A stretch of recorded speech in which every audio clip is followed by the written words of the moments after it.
Players starting for the Geneva Red Wings. And I'd like to also ask Hello and welcome to another broadcast here in the Perfect Game Collegiate Baseball League. The Batavia Muckdogs are back home, facing off against the Geneva Red Wings. Hello and welcome.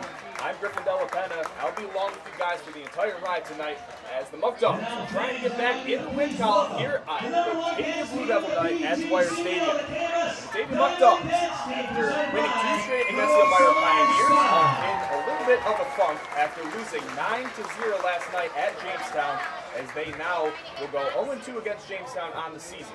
Earlier this year, this past Sunday, Batavia did square off against the Geneva Red Wings and lost that game in a close one, 4-2, which was a pitcher's duel. So we still have pre-game festivities going on. First pitch was supposed to be scheduled at 7:05, but with the Batavia Blue Devil band coming up, the Diamond Dance Girls currently on the field. We'll give you the Tompkins Bank of Castile starting lineup here before this one. So Batavia Muckdogs, we're trying to get things going with the bats. Left 7 runners in scoring position in last inning, as well as another 4-1 inning as Jamestown scored 5 runs in the bottom of the 5th inning, and that was what took the game out of reach. So here tonight for the Muckdogs, Cameron Connors will be your extra hitter. He will be batting first. Batting second will be Edward Benitez. He's currently riding a 6-game hitting streak, and he wants to keep that going. He'll be playing left field. Spencer Marcus will be in the 3-hole, playing right field. Batting cleanup will be Daniel Berwick, DH tonight, and we will now see the first ever game for Blair Frederick in a Batavia Muckdog uniform as the left-handed pitcher, but as well the outfielder will be batting 5th, playing center field. Batting 6th would be catcher Joey Battaglia. Jerry Reinhardt, the Batavia native, will be playing 3rd, batting 7th. Charlie Siconi will be your shortstop at batting 8th. Pitch Fleming will get the start at first base, batting 9th. And number 10 in the Muckdog lineup will be Ethan Fresca, the second baseman. For Geneva, a very similar lineup to what we saw this past Sunday. They're going to have their leadoff hitter, Brandon Myers, who is leading their team in batting average. He'll be playing shortstop, batting first. Batting second for the Red Wings will be Philip Bernstein, left fielder. Thomas Latham will be batting third, playing third base. Jackson John will be the extra hitter for the Red Wings. Mike Borelli, the catcher, will be batting fifth. Noah Richmond, the first baseman for the Red Wings, will be batting sixth. Number 7 in the Geneva lineup will be Nick Forney, will be tonight's DH. Slinger will play second base at 8th. Eric Lemberg in right field will be batting 9th. And number 10 in the Geneva lineup will be Lachlan Charles, the center fielder. So we'll have a great night of baseball as the fans are very excited here at Batavia Blue Devil night, as we're expecting right around 2,000 fans here in attendance. So as the festivities will continue, we'll see the Batavia band coming up next. They just introduced some of the senior class of 2021, and we hopefully will get things started in less than 10 minutes. I'll be back here soon to give you the call at first pitch.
And we're back here at Dwyer Stadium as the celebratory first pitch has been thrown.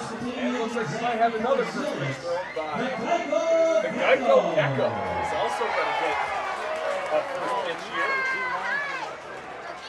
As it is Batavia Blue Devil night at the ballpark. For those of you just joining us, I'm Griffin Della Penna. As always, throughout your Batavia Muckdog baseball broadcast is here on YouTube Live. I'll be with you the entire way. So the Geico Gecko with a little one-hopper, nice throw. We've seen a lot of people from Batavia High School. We saw some people from the 2021 graduating class. We just saw the valedictorian. We saw the marching band. We have seen it all. We're about to get things underway here at Batavia Blue Devil night. Packed house on a Friday night here at Dwyer Stadium.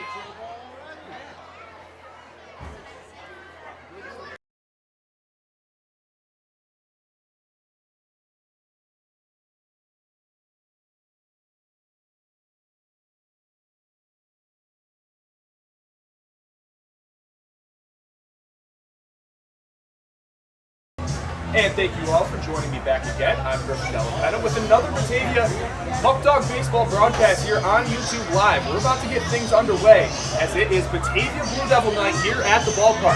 We've had some pregame festivities, we've had some first pitches from the Geico Gecko, we've had our valedictorian, Cameron Gruslick, who was just through the first pitch, as well as members of the 2021 graduating class. We saw some people in the marching band, color guard.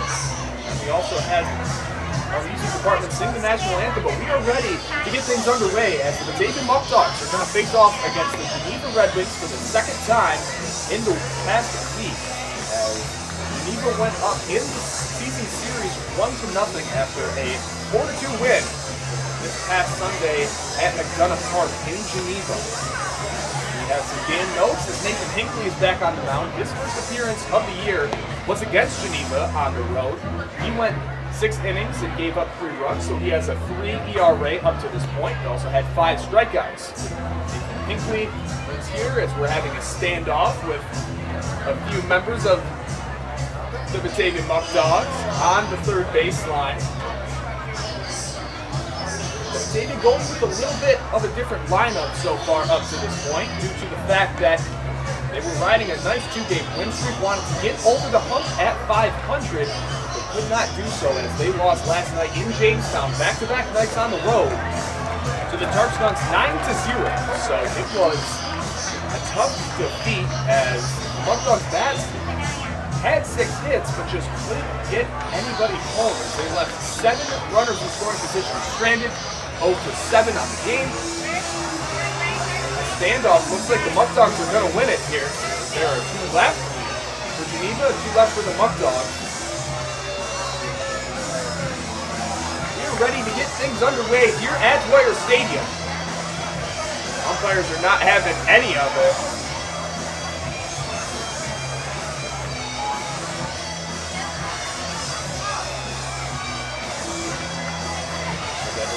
Sterling Turman and Carlos Rodriguez, the ones that are now getting talked to by the umpire, saying, you guys better get back in the dugout. But Batavia wants to win this duel as one man goes. Sterling is still out there in a catcher's mask, a bat, the Evo Shield grip. Nothing on top. And Geneva will win as the home plate umpire says, hey, you guys got to get off the field. So Geneva will go up in the season series as well with the standoff after the national anthem. As we're getting some more viewers here, we'd like to say thank you again for watching this broadcast. As the Batavia Muckdogs are 3-4 on the season. Geneva is sitting at 4-2. They lost last night to the Elmira Pioneers, who all 3 of the Batavia victories so far up to this point have been against the Pioneers. So Nathan Hinckley's on the mound. He's ready to go. Batavia in what I believe is now going to be their home black uniforms, and Geneva in their road navies. So a few nights in a row as Hinckley gets it started with a first pitch strike. Game start now is 7:28. Just a little bit later than that 7:05 scheduled time, but with all the festivities, you could have expected that. So That next pitch will be a ball to even it up at 1-1 to the shortstop for Geneva, Brandon Myers. Myers has played very well for Geneva up to this point, as that one's fouled off Myers in the box. And the count will now grow to 1-2. So back to what I was saying about Nathan Hinckley. In his last start, his first appearance as a Muckdog this past Sunday, had a great first appearance, going 6 innings, having 1 inning where he just let up 3 runs, and he would be credited with the loss, but Hinckley only has a 3 ERA, so he's been a reliable starter up to this point for the Dogs. He tries to get a curveball there that misses for ball 2. Now is 2-2, another packed house here at Dwyer Stadium. And that one will be put into play over Ethan Fresca's way, and Fresca will start off the game with a 4-3 put-out ground out. So Hinckley starts his night in pretty good fashion, getting the first out. As the Muckdogs trying to get back into the win column, they go to 4-4 with a W tonight. Now stepping in is left fielder Philip Bernstein. Bernstein's first pitch will just miss outside. It was framed there by catcher Joey Batavia.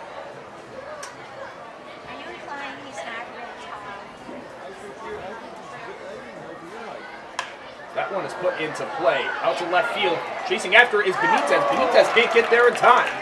So Benitez, a one-hopper to the wall. That's going to be a stand-up double for Bernstein. And Geneva will have their first base runner of the night with Bernstein's double. Third baseman, number 38, Thomas Latham. Now here's Thomas Latham. Latham, the Geneva third baseman, plays his college ball at Holy Cross University. Just finished up his sophomore year.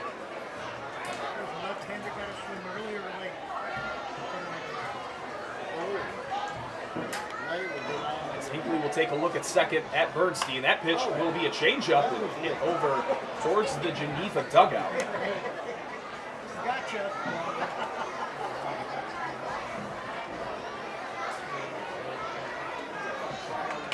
Trying to strand a runner. I'm sure that this game is tied going into the bottom half of the inning. As it just seems as of late, the Muckdogs, since that 10-1 win, have just been digging themselves in a hole early, as that one's chopped away and will be fouled. But I would say the outlier was that 10-1 win, as many of the games, and also the first game of the season, the 7-0 win against Elmira, because other than that, they've struggled with walks and errors, as they have kind of cleaned that up in a sense. Last night had, again, another blow-up inning back in the 5th that keep shooting themselves in the foot, and after talking to Skip Joe Martinez, he just wants a little bit more consistency. As even with the bats, 26 hits in 2 games against Elmira, and then yesterday you have 6 hits, which again isn't terrible, but you can't bring a run across when you have 7 men in scoring position and you leave 10 men on base over the entire game. So now the count will be 1-2 to Latham. Ethan Fresco will go over there, keep Bernstein close, as that one will run just a bit inside to Thomas Latham.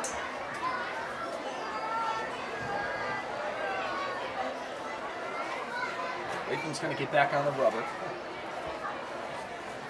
Nathan Hinckley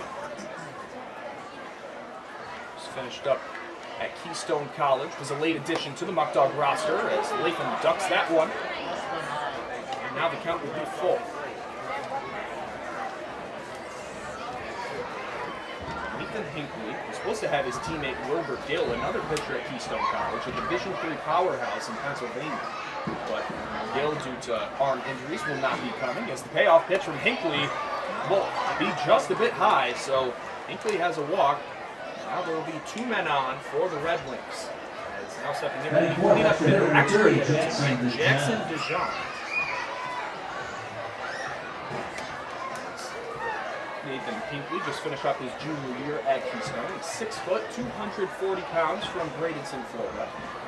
Had a great junior campaign, pitched 53 innings, and with a 6-1 record with an ERA just above 3.5. His first 2 years at Keystone had a 12-3 record with 341 is in his senior year, as that one will be a foul ball. Is expected to be the all-time wins leader at Keystone College, which is a very, very impressive feat for tonight's starting pitcher for the Muckdogs.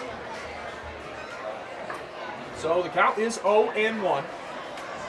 As the fans are in their seats tonight. Expected capacity was right around 2,000. A very great night here at Dwyer Stadium, as the weekend games here so far have been extremely successful, and we thank everybody here in attendance for that, as this might be a double play ball. Charles County gets one. Ethan Fresca throws it over, and they're going to pound him out at first base. So the inning will be over after the 6-4 double play. And the Muckdogs get out of it with no runs crossing for Geneva as they go into the bottom half of the first inning with Cameron Connolly, Abner Benitez, and Spencer Marcus due up first for the Muckdogs.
And we are back here at Dwyer Stadium as Geneva pitcher Jack Letter is ready after a few more warm-up pitches.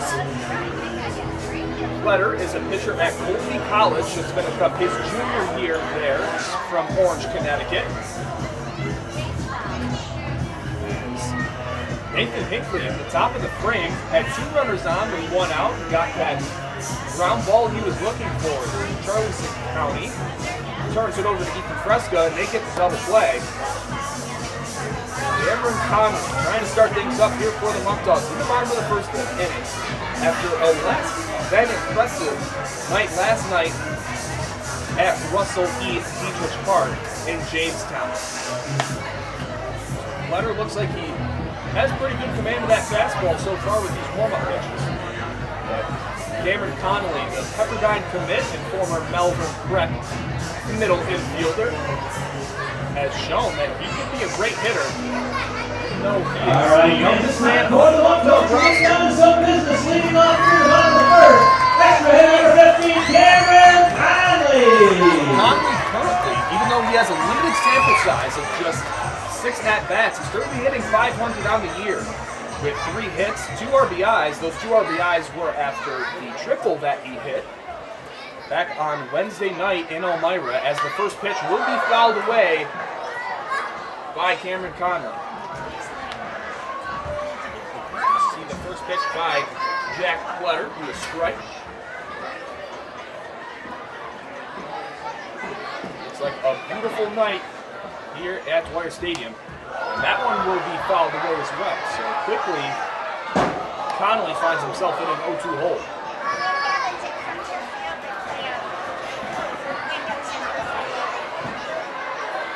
So the Pepperdine commit in Connolly trying to work an at-bat. The Muckdogs did a great job last night working at-bats and getting walks, as that one will also be sky high into shallow left. Left fielder Bernstein comes on, and they get the first out. Now here is the hottest hitter for the Muckdogs. Abner Benitez, the outfielder from Alabama State, currently hitting .414 on the season with a 6-game hitting streak, so he has, 7-game hitting streak. As in all 7 games this season, Benitez has reached base successfully. He's been a single machine, but has also shown off his bat with 2 home runs. As that first one will also be fouled away. So Jack Fletter on the mound for Geneva. Geneva wearing their road navy uniforms, and the Muckdogs trying to keep that magic alive with their black uniforms. That one will be hit over to the right side and just fouled. There is a souvenir for some of the young Batavia baseball players near the Geneva Pen.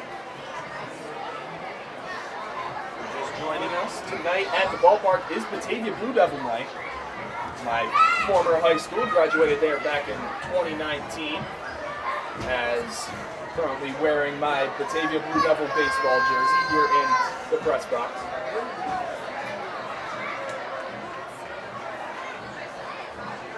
That one will be a broken bat, and coming on will be right fielder Eric Lemberg. So Benitez snaps no longer during this time. We'd like to thank the official bat of the Batavia Muckdogs, Gat to Gat Bat Company. We will thank you for all your support, as very soon the Muckdogs will be getting their first shipment of the year of Gat to Gat. Looks like a fan was just signaled for a broken bat, as that has always been the thing to get. As that first pitch swinging will be Spencer Marcus, and Marcus needs no introduction. He has been very crucial to this Muckdog offense. Spencer Marcus hitting exactly .400 on the year, just picked up his 11th hit of the season. And the Muckdogs get their first hit of the night with the Marcus single to the left side. Now here is designated hitter tonight, Daniel Burwick. Burwick played great at first base, but now with Joe Georgia here, as well as Mitch Fleming, they're trying to keep a constant rotation there at first base, because all of them have plus defensive ability. Right now, the cleanup hitter is hitting .280 with 7 hits and 25 at-bats, 3 doubles. That is currently leading the team. So put away. That one will bunk him right in the bat, and the Muckdogs will have 2 base runners now after the hit by pitch.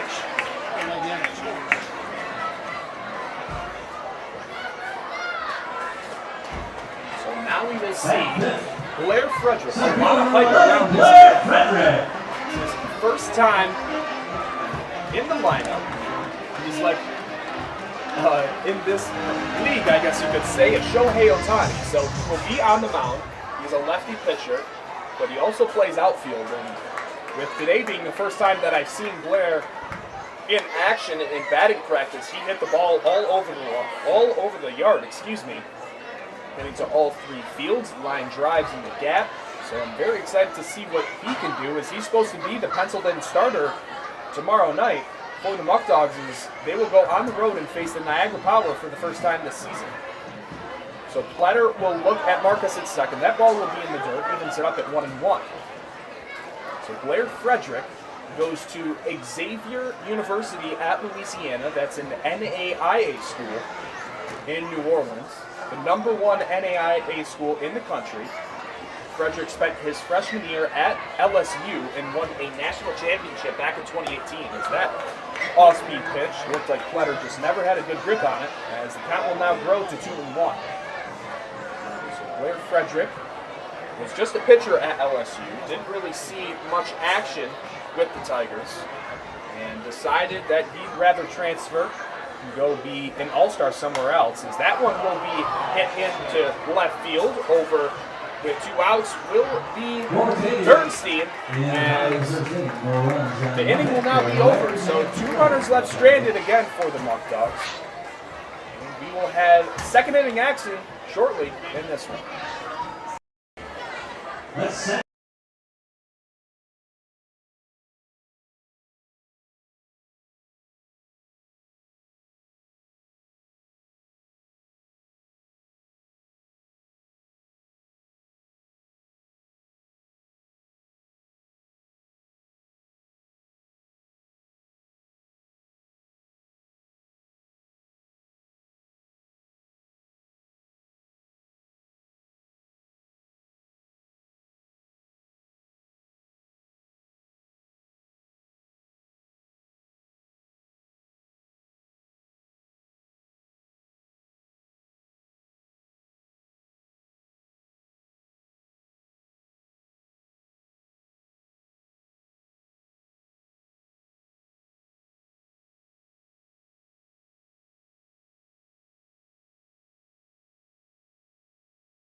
here with one inning in the books. Nathan Hinckley's ready to go before the lefty Mike Borelli, the catcher, steps in. We'd like to thank some of our sponsors here that make Batavia baseball possible. Batavia Downs Gaming, Ficarella's Pizza, Alex's Place, Eli Fish Brewing Company, Noah Hoy Chiropractic, Tompkins Bank of Castile, United Memorial Medical Center, and New York 529 College Savings. We thank you for your support to keep baseball here in Batavia. As the first pitch is swung on and hit to the backstop here at Dwyer Stadium. A great crowd here tonight with a lot of younger fans at Batavia Blue Devil Night. If you are a part of the Batavia School District and go to either of the elementary schools, the middle school, or the high school, you got free admission in this game. So a great gesture done by owner Robbie Nichols. As the 1-1 will also be a ball. Thought he was the lefty. Mike Borelli steps into the right side batter's box. And the 2-1 will be in there for a strike. Nathan Hinckley has great command of his off-speed stuff, as we saw him be extremely effective with that off-speed. Got a lot of rollovers, ground balls, as there is another one there, but Borelli fights off a foul ball.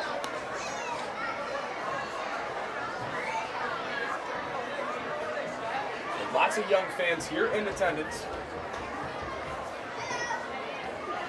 As Nathan Hinckley looking for the strikeout. That one will be low to make it a full count.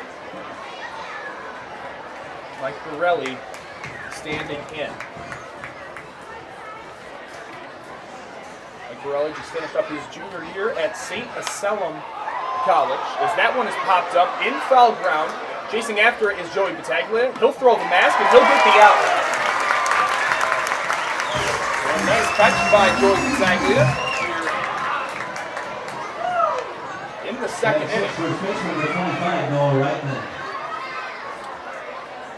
Here is first baseman Noah Reichman. Reichman playing first base tonight. Sophomore from Colby College, so he is a teammate of tonight's starting pitcher, Jack Bletter. Two guys on the Geneva roster that go to Colby, as there also are a few other guys that attend the same schools. Have a lot of guys from Cornell, Iona College, St. Bonaventure University. So not too much parity in their lineup, as a lot of guys decided to go together and play summer ball. That pitch will be swung on and hit foul. Nathan Hinckley trying to have another great inning here, as he got out of a jam with 2 men on, 1 out, got a double play ball. Here is the number 6 man in the Geneva lineup, Noah Reichman, as that one is hit over to left field and almost caught by a reliever in the bullpen. I believe that was George Osborne. Almost got a hand on him. The count stayed 1-2 to the Red Wing first baseman.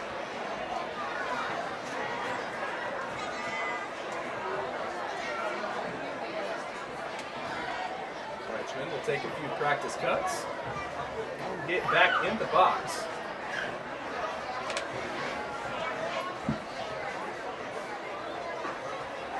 1-2 is hit over to Sakowny at short. He'll throw it over. Nice strong throw there by the junior from Wisconsin Count.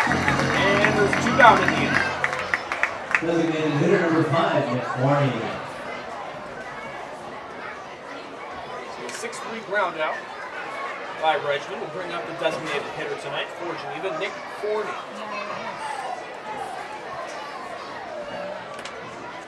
Looks like Joe Martinez is going to go out and talk to Hinckley. Not too sure if he maybe saw Hinckley going to his arm. Maybe his arm was a little tight, something, but Skip Martinez just wanted to go check out on his starting pitcher tonight. Everything seems to be okay And Hinckley will get back on the mound to try to get a 1-2-3 inning here in the second.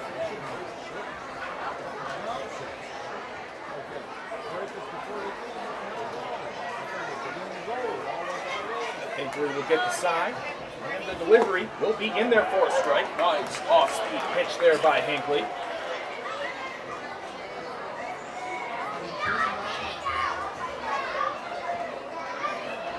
Hinckley gets back on the rubber. The 0-1 will be hit on and foul. Doing a great job so far getting ahead in the count with multiple 0-2 counts so far up to this point. We're 2 down here in the inning. Let's see what Forney can do. As the 0-2 will be outside. Place pitch right there. Nice snag by Batavia behind the plate.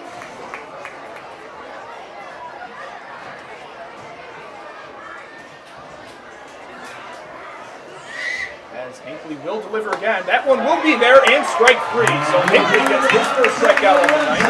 And the Muckdogs, after 2 innings, Hinckley has retired 4 straight. Hinckley will head into the bottom of the second inning as the Muckdogs are trying to strike first in this one. The score still knotted up at 0.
So Joey Bataglia is ready to go here as he will be the first hitter tonight.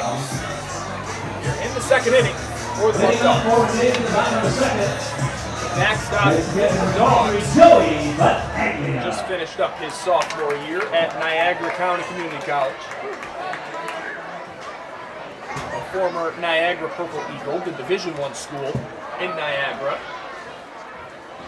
But after 2 years, he actually played with his brother Pete, who Pete is one of the best hitters that I've ever seen. Now holds the all-time home run record at Niagara University, as there will be 2 fouled back by Bataglia to the backstop. But decided to go to Niagara after attending Williamsville East in high school. Played with the Flames and went to nearby Niagara, wasn't getting a lot of playing time, and thought, yep, I'm going to go back to junior college, still stay close to home at Niagara Community College, and they have one of the best junior college programs around, as they just went to the Division III World Series, and unfortunately were not victorious, as there are 2 straight curveballs in the dirt by Pletter that Bataglia won't be tempted on.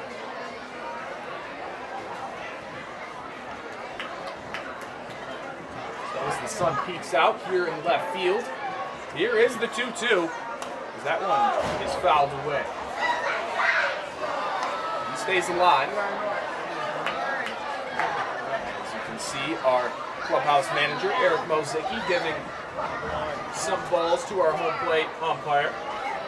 Thank you, Eric, for all your hard work and dedication throughout this season. For everything that you do, the early mornings, the late nights. Hard work is not being denied. It's also being very appreciated. As the 2-2 will run high by Pletter. Muckdogs have faced Geneva once prior to this matchup, as it was a 4-2 loss this past Sunday at McDonough Park. So this is the first time that Geneva comes to the hallowed grounds of Dwyer Stadium. Great historic stadium. Earlier today, when I was going through some things, I like to stay organized in the office, and found some old pictures from 1941. They were the Batavia Clippers. Very cool to see that, as the payoff pitch will be a ball. It tried to appeal over to first base, but they don't even give him the light of day, as it did not appear that Joey Bataglia went. So they'll have the leadoff base runner around. Guess what? He went to Batavia High School. Third baseman number 9, Jerry Reinhardt. Now Jerry Reinhardt gets a huge screen from the home crowd. He graduated in the class of 2017. Was a senior when I was a sophomore. One of my best friends is he gets plunked. So 2 Muckdogs already get plunked. He's going to take a hard 90 to first base.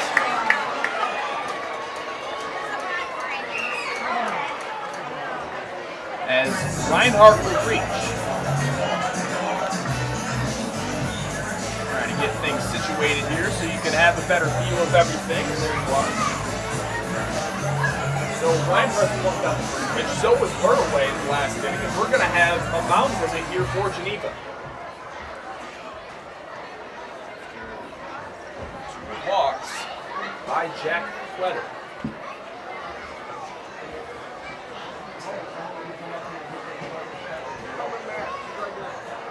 Jerry Reinhardt on first. Now here would be Charlie Ciccone. Ciccone has been a top 3 guy in the lineup this whole entire week, but after not getting a hit in last night's loss, they decide, we'll put you down in the lineup and let you get things going down there, as Skip Martinez, after talking to him prior to warm-ups here tonight, just said he wants to still try to find that winning formula. They have shown signs of improvement, and certain guys in certain spots have been locked, but still wants to try to get some other guys going, like guys that are on deck right now. Mitch Fleming, who's still looking for his first hit of the year, as well as Ethan Fresca. Still have very small sample sizes, but would like to get things going sooner rather than later, as this is a very long season. And skipper Joe Martinez says he probably wants to try to get guys evened out, as Ciccone's going to put down the buck with no outs, and Pletter's going to throw it. That is way over his head. And coming around to score will be Bataglia, giving way to the round. That was Jerry Reinhardt, as there will not be a play at the plate.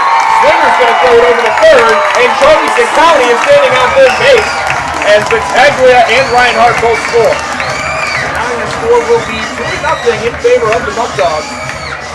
A lot of cheers from this home crowd. After the past 2 games have been on the road, it's great to be back home. 2 runs for Batavia. Now number 9 man Mitch Fleming. Mitch Fleming. Just talking about that, he does have 1 hit on the year. He's 1 for 8 currently. Decent amount of strikeouts. That first one will be hit over to the right side. Trying to make a play on it will be the first baseman, Reichman. That one will not be in play. So man on third in Ciccone.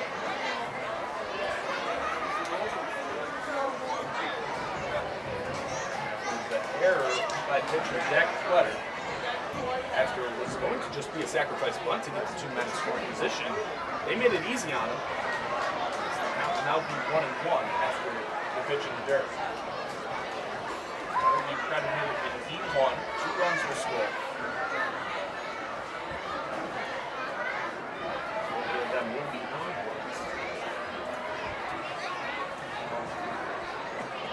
Fleming and Fresca at the bottom of the lineup.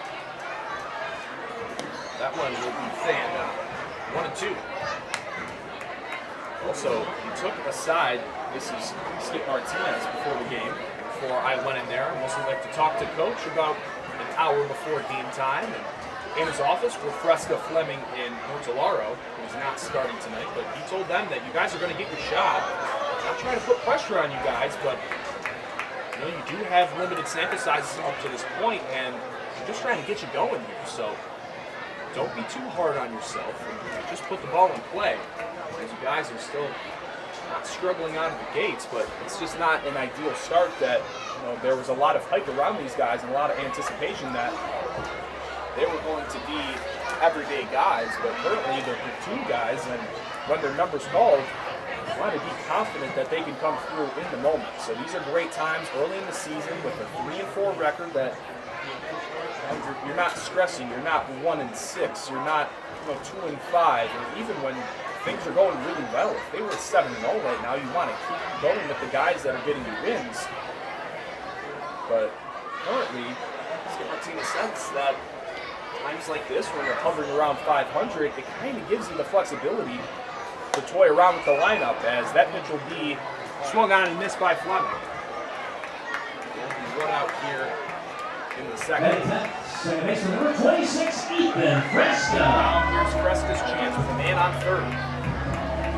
Like I've said multiple times throughout this broadcast already, the Muckdogs have had big problems with tacking on runs with runners in scoring position. Even guys on the base paths. Is Fresca's turn now. Is that first pitch will be fouled.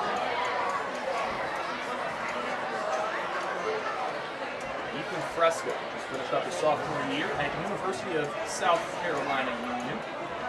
Played 24 games this year, had a 243 batting average, 2 home runs, 6 RBIs, 3 stolen bases. So he's a guy that's capable of this. He's currently got a great jump at third. He's going to try to a little suicide squeeze there as the corners are in for Geneva.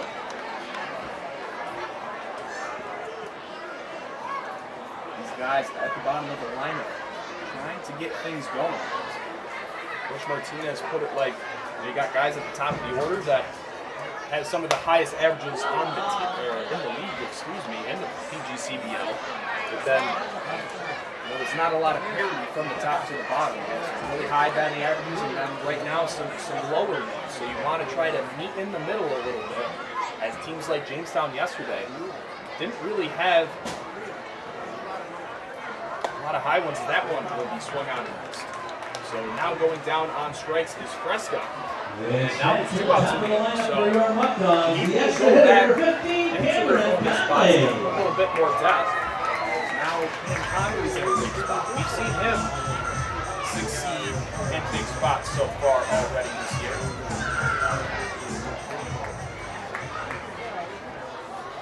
In with Cam, had limited sample sizes, but when his number has been called, he's came through.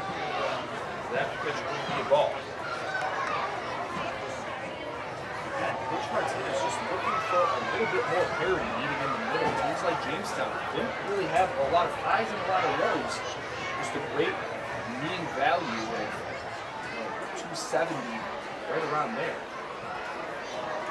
Luke Turner had their highest batting average, and he was at 343. The Muckdogs currently, Sterling Turner, even though he's out with injury, he's batting 1,000. Joe Georgia is hitting 667. He also has a small sample size. Cam Conley has 7 at-bats now. He's hitting just under 500 after his first plate appearance tonight. Benitez at 414. Marcus at 400. Bataglia at 333. Guys like Benitez, Marcus, Bataglia, County, Walton, all hitting over 300. Reinhardt 286. Burroway 280. Trevor Dean 250.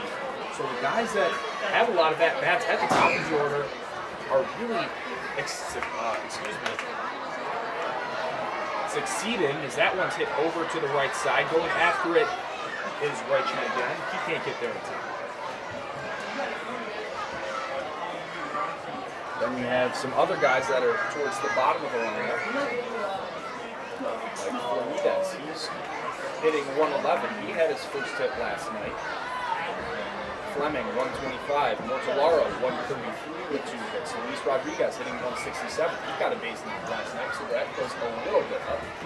Christian Robinson, 182. So these guys towards the bottom of the lineup, he just wants them to feel confident, as it feels like they're just stressing a little too much, and that's affecting their chances to succeed. So Conley continues to fight off some 1-2 pitches, trying to find a pitch that he can drive to bring home County at third base. And the 1-2 from Cutter yet again, that will be high for ball 2.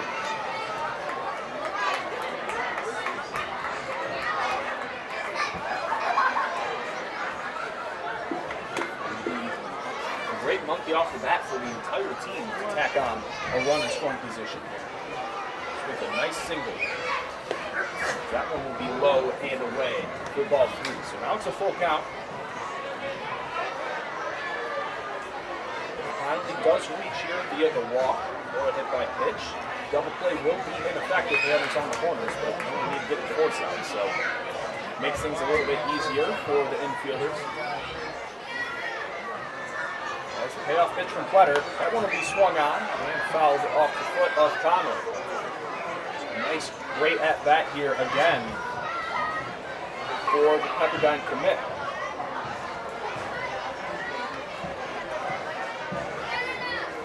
Very busy night here at the ballpark for Batavia Blue Devils. A lot of young fans and baseball players in attendance. County at third base. That one will be high. So Conley is walked after a great at bat.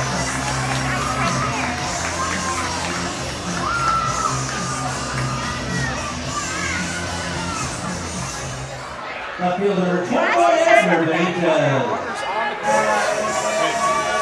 One of the guys that you'd love to have up in this position, Edgar Benitez.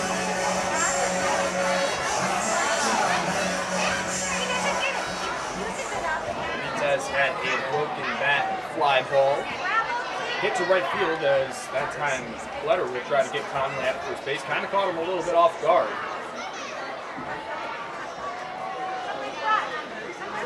With a lot of speed on the base pass currently for the Muckdogs. Plus speed both with Conley and County at third.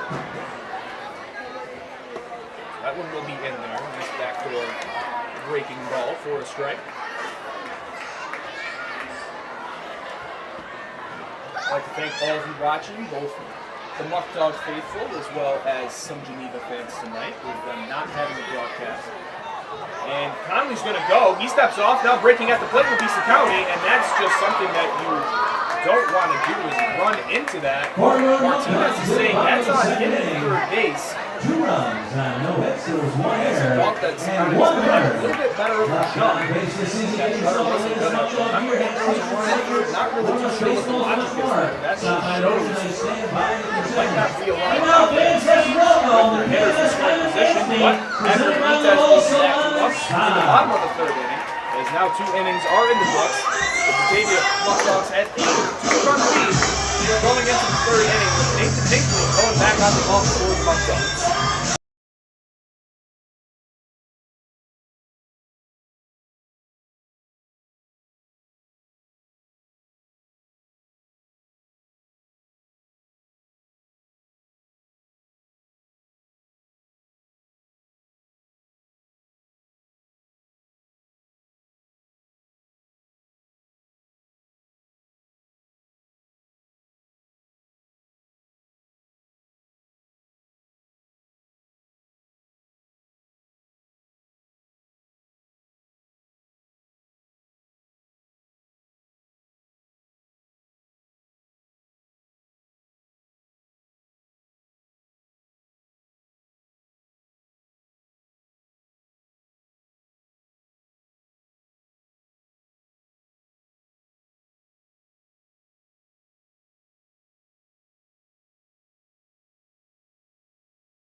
So Brady Slinger now steps up to the dish for Geneva. Lefty second baseman. First pitch will be swung on and hit out towards Fresca. He can't make a play on it, so first pitch swinging is Slinger, and he will reach base with a leadoff single. Right fielder, number 6, correct number. Sun's starting to set here in Batavia.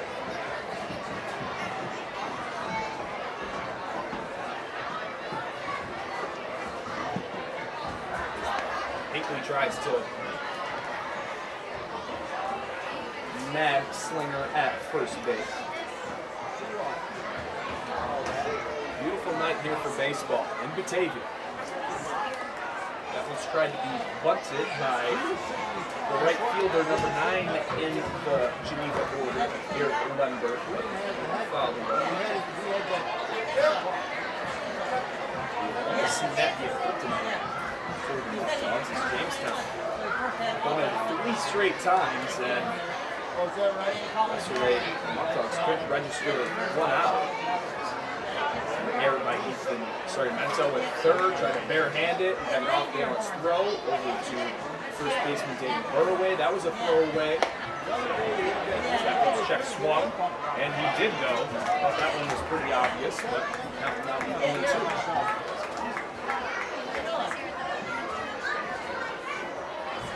So here is Lemberg. Pickoff attempt by Hinckley, trying to keep Slinger close.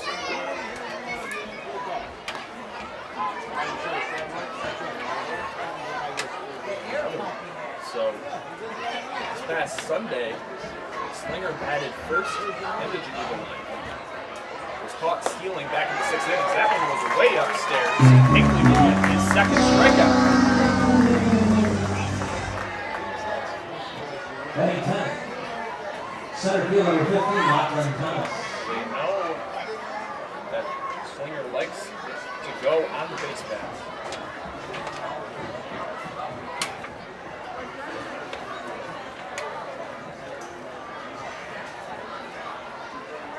With Hinckley's great off-speed stuff, wouldn't be surprised that he locates another ball down in the zone and gets another double play ball. Quickly, Hinckley tries to float over and keep Slinger at first. Hinckley loves to pitch to contact, but also has strikeout stuff as well. So that one's popped up over to the right side. Getting under it is Mitch Fleming. I know he's out of the picture, but he trots over. It's the second out. Not too bad in the end. Lachlan Charles, number 10 man.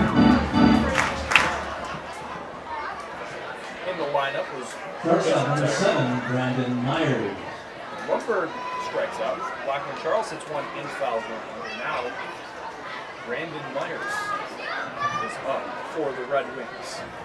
Is another pickoff attempt for Hinckley.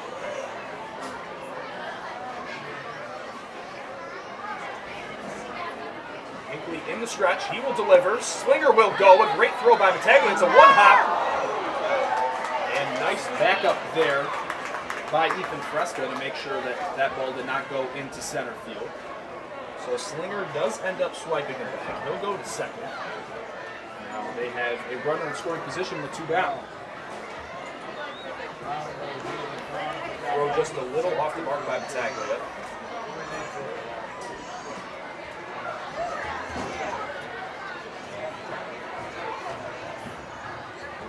Now the leadoff hitter for the Red Wings, trying to get their first run at the ballgame.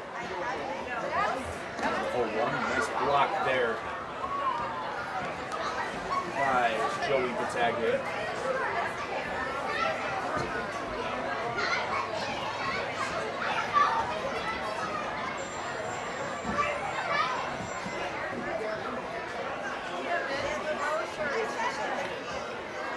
And Hinckley will deliver again to home. That one's hit softly over to Hinckley. He's going to run it over and throw it underhand, and it will be over again. So Hinckley so far for the Muckdogs, as Anthony takes the ball back up the bat for the Dogs to try to add to this 2-0 lead. Fans, it's now.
We are back here with the bottom of the third inning here on Batavia Muckdogs Baseball on YouTube Live.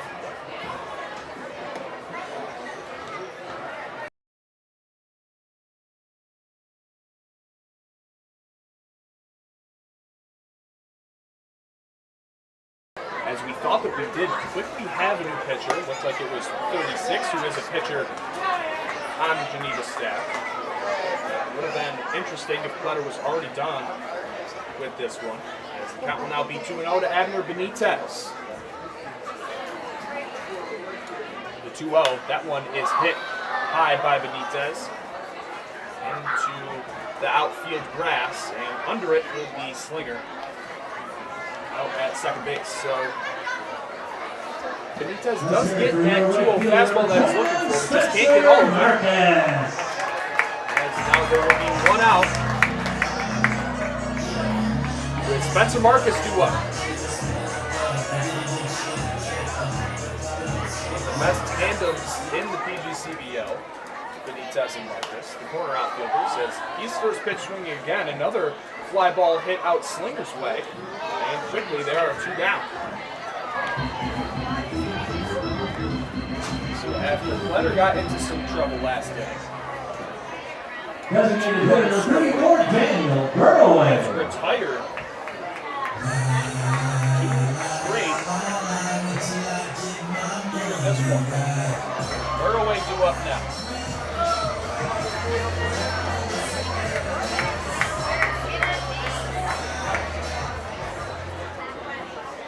Burroway in his first trip was hit on the first pitch that he saw. This one will be outside.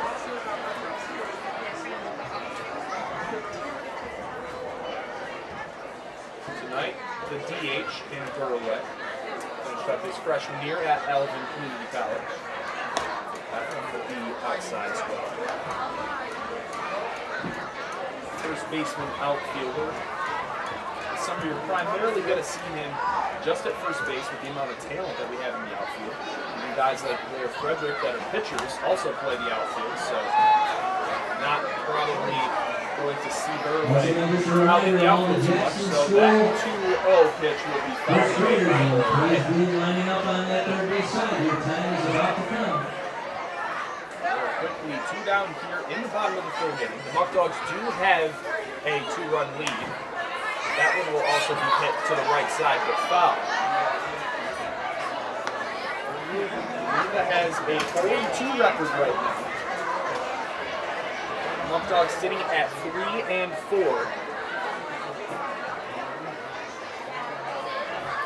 2-2 count, hold the Burrow. 2, 3, and 4 hitters for the Muckdogs. Don't want to have them go down in order as that 2-2 was spoiled yet again. I'd like to thank all of you that are watching this broadcast of Batavia Muckdog Baseball. Batavia fans as well as fans of Geneva as the 2-2 is swung on and missed. A nice off-speed pitch by Fletter. Fletter goes 1-2-3 and the Muckdogs will go back on defense as Nathan Hinckley has been grooving so far, only allowing 2 hits in his outing with 3 scoreless innings under his belt. We'll be back soon after a quick break.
after a little bit longer of a break there, we saw the first graders at Jackson Elementary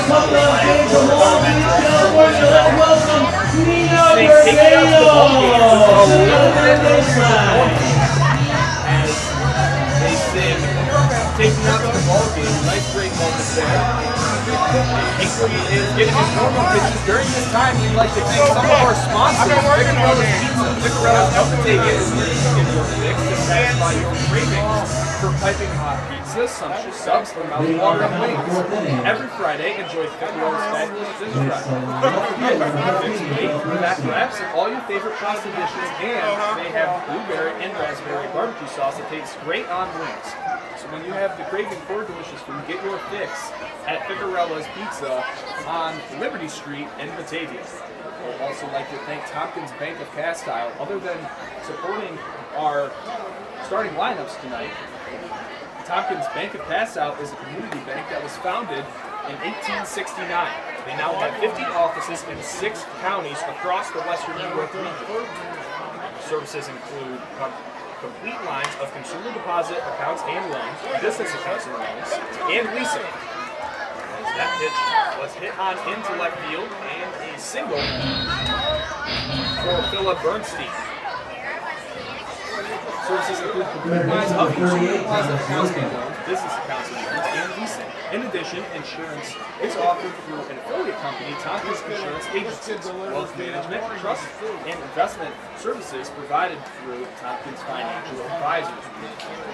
Love our sponsors, Figarella's Pizza and Tompkins, for all that they do for us. There is a man at first base after Bernstein gets on with a single. Third man in the Red Wing lineup, Thomas Latham, steps in with a man on first.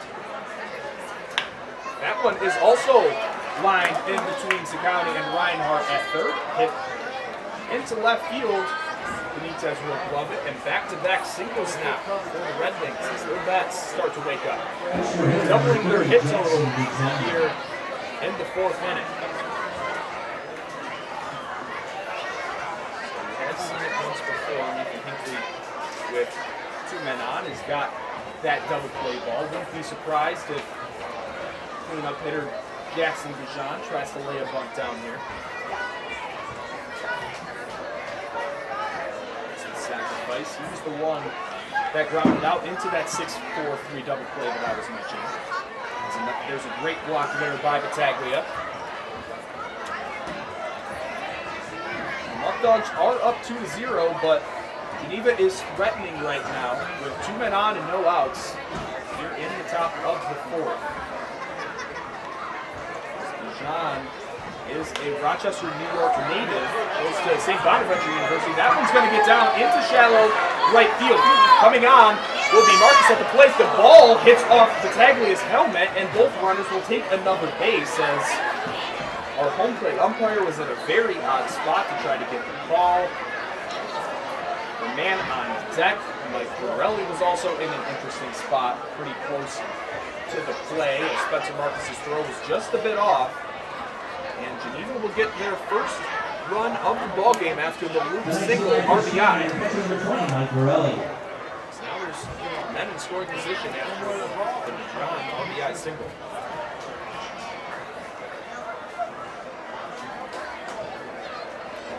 Now the infield is in, not wanting to give up the lead that they currently possess, as first pitch will be ball 1. 3 straight singles for the Red Wings here.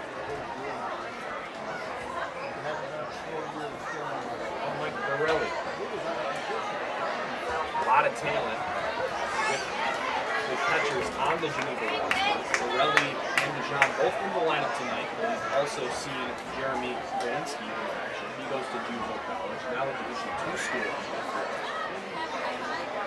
We also have Benjamin Griffith. He's from Los Angeles, California, and goes to UC Davis, which is a Division I school. So going out after it will be Fresca. Calling off will be Marcus. He's going to fake to go home. A nice throw on the money by Marcus. As Latham would have absolutely been out at home. Oh, just a little too shallow. Trying to tag up and score. So Hinkley gets his first out. Running into a little bit of trouble here for the first time.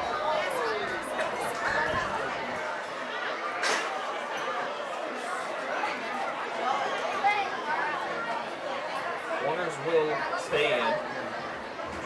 Trying to turn two up the middle. And Noah Reichman is up now. First pitch swinging there, swinging right through it. And Batavia is going to talk to Hinckley.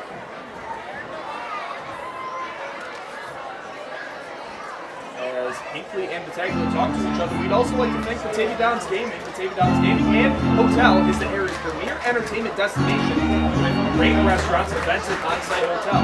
Be sure to check them out at BataviaDownsGaming.com.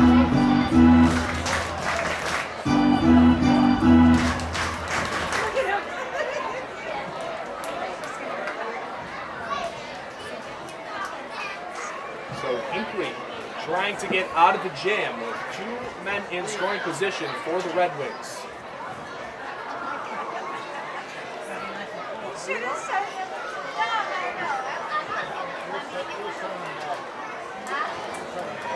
Reichman will step back in. A strikeout here would be huge for Hinckley. That pitch will be in there for another strike. This off-speed curveball right on the outside corner.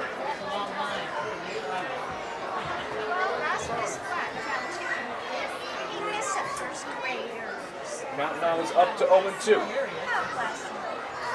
Hinckley gets the sign, he'll deliver to home. That one just a bit outside. Another off-speed pitch, this time it's a change-up. You got really tall all of a sudden. 1-2 count to the Geneva first baseman. Latham at third. At second is Dijon. Brought home his first run of the ball game as Reichman will stay alive with that foul ball. What's over by the bathroom? Starting. Estimated attendance here tonight was 2,000. Definitely got around that total so far. As Hinckley, he'll come back home. He'll get a ground ball. This one will just be foul. That would have scored 2 runs. And Muckdog very thankful that that one was on the left side of third base.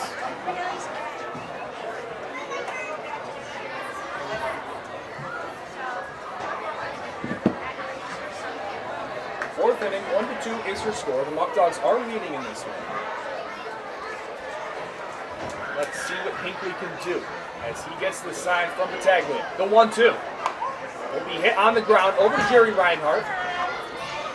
And they're going to get the out at first base. Thinking of going with Latham, but doesn't want to get the final out of the inning at home, as the Muckdogs have already done once today. Still not a great fan of that decision for Joey Martinez to send to County, as Cam Connell was trying to get in a hot box between first and second. We've seen that already happen once this year with Christian Robinson. He also got to run home, but also was safe at first base. That was also not with 2 outs in the inning.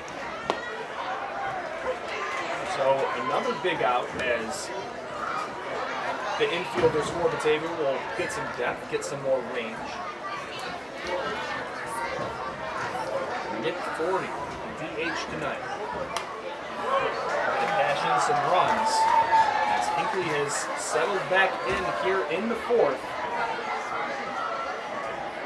Trying to limit the damage to just 1 run.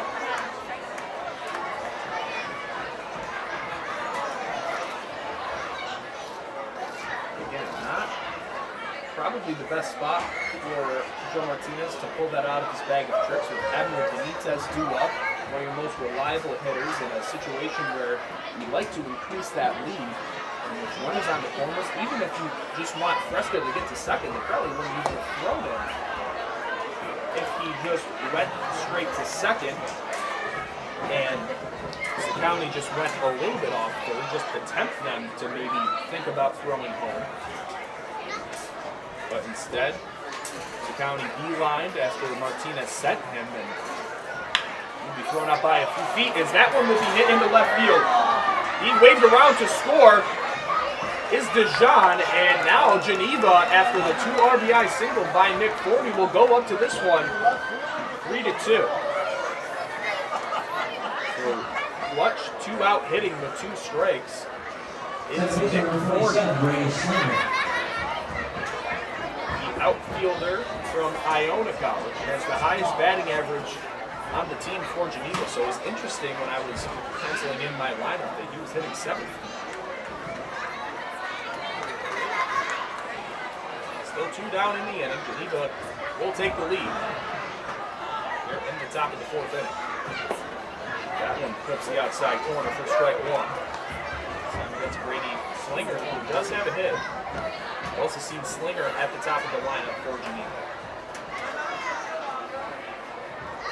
4 singles for Geneva is the difference maker. They scored 3 runs so far this inning. That one will be a fastball outside.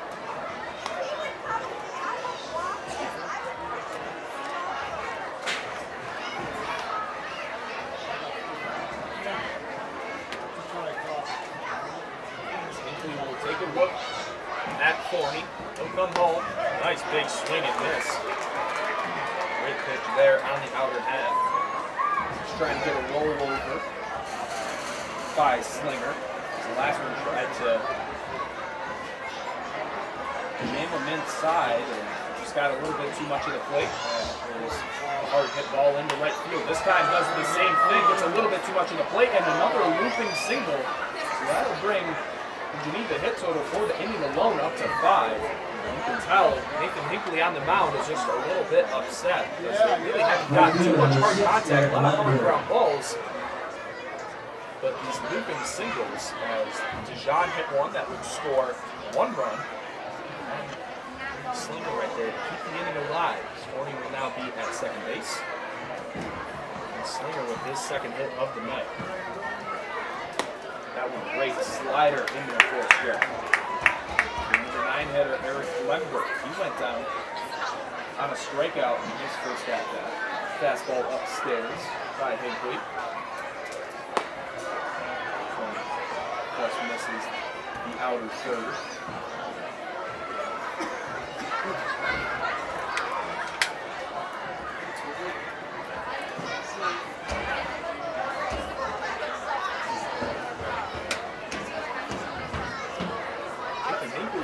Until this inning, just allowing 2 hits, leaving both of those runners on base. Now has gotten in some trouble. There was a changeup. That would be strike 2 of the at-bat against Lemberg. 5 hits so far this inning for Geneva. He's trying to get his final out here. 1-2, another strikeout to Eric Lemberg. Not after allowing 3 runs in this one, so Geneva is up in this one 3-2. With Blair Frederick, Joey Battaglia, and Reinhardt 2 on first for the Muckdogs in the bottom half of the 4th.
leading off here in the bottom of the fourth inning is outfielder slash pitcher Blair Frederick. We saw him hit a fly ball out to left field in his first at-bat that retired side in the first inning.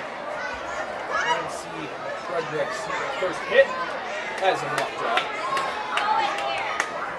Frederick, along with Xavier University teammate Jonathan Allen, will be late additions to the Muckdog lineup as Frederick was a part of the NAIA All-Star game. And Jonathan Allen, a right-handed pitcher from Birmingham, Alabama, will also be coming. He is actually a part of the Army National Guard. That one is also sky high into center field. Under it is Lachlan Charles.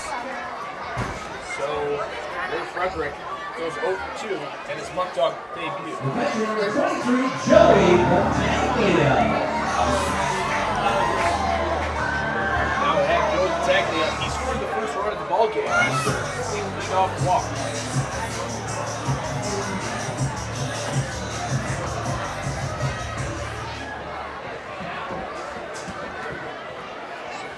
Batavia has really showed how valuable he is defensively, as well as with the bat.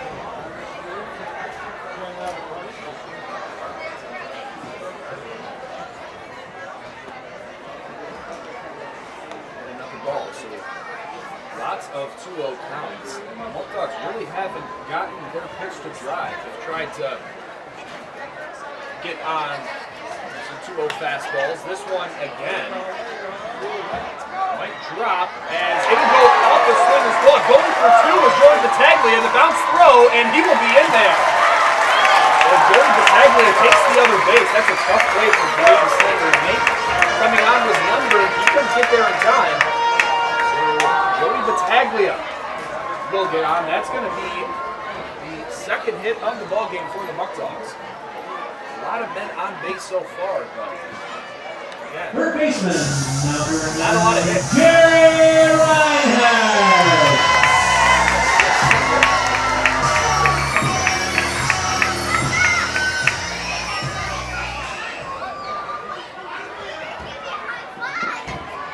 With another man in scoring position, here's Jerry Reinhardt. I've seen him excel multiple times this year with runners in scoring position, as I mentioned before. He is currently hitting .286 on the year with 6 RBIs. So that one, the ball in the dirt. That catcher, Mike Borelli, got a piece of, scooted off to his left side, and Joey Batavia will stay at second base. Hope you all watching are having a great Friday night. Loving this David Blue Devil night here at the ballpark at Dwyer Stadium. Past 2 days on the road. Last 2 days ago, Wednesday. Lose track of the days now with the game every day, but we're in Elmira. That's a 2-hour bus trip, and then yesterday to Jamestown is just about 2 hours. So a lot of travel these past 2 days for the Muckdogs, as all of us are very relieved to be at our home stadium. So Reinhardt with a foul ball there. The count would be 1-1. As that one will be hit into center field. That'll get down for a single. Being waved around the score is Joey Batavia. And the ball will be cut off for Reinhardt with an RBI single. And this one is tied 3-3. Joey Reinhardt coming up big yet again for the Muckdogs.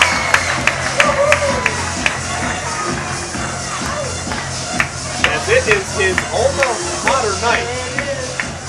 Former Batavia Blue Devils comes up big.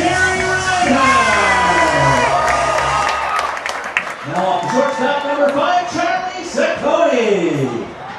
It is to no surprise that the hometown kid is a fan favorite.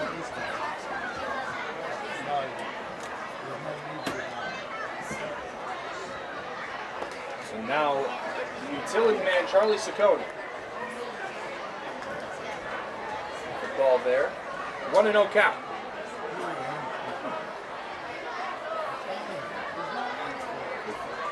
One out in the inning after the leadoff man for Frederick popped out to center field. It's now 1-1. Reinhardt at first, at first base.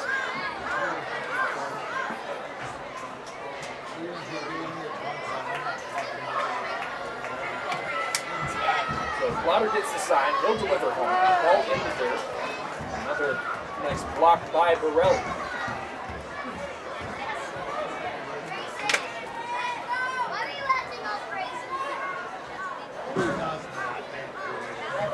One count to Ciccone.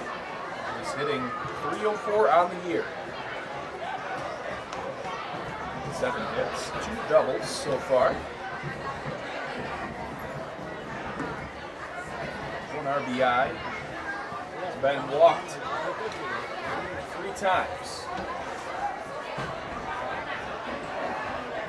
So kind of trying to keep things going as that one is hit through the backstop.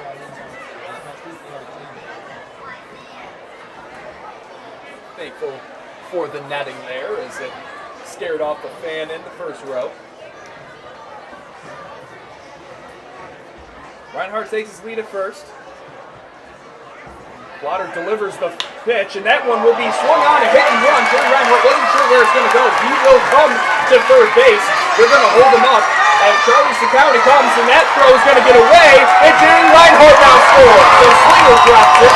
Jerry was in motion to go to second base. And now the Muckdogs take the 4-3 lead.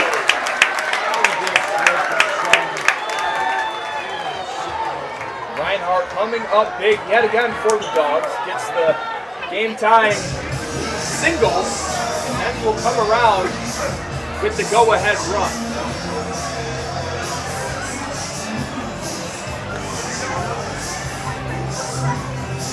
First baseman number 3. First baseman number 36. County at second base. Not get the RBI due to Slinger dropping it. Some fumbling issues. That one is hooked over towards the Muckdog dugout.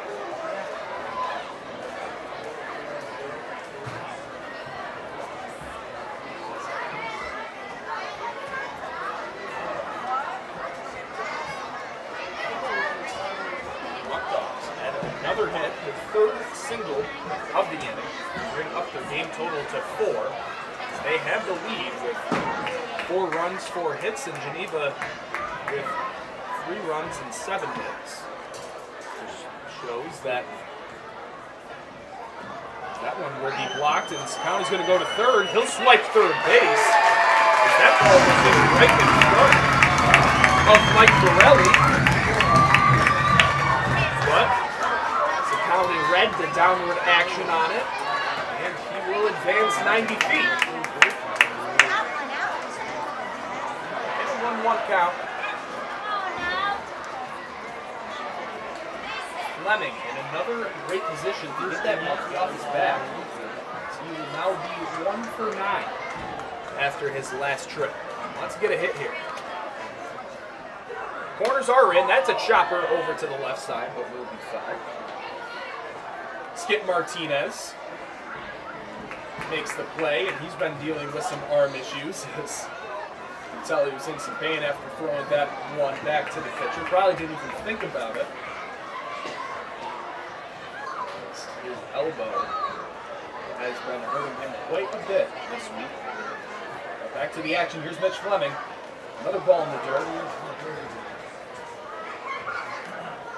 Ciccone with great downward action leads as he has, I would say, by far the best secondary lead on the team. Gets great jumps.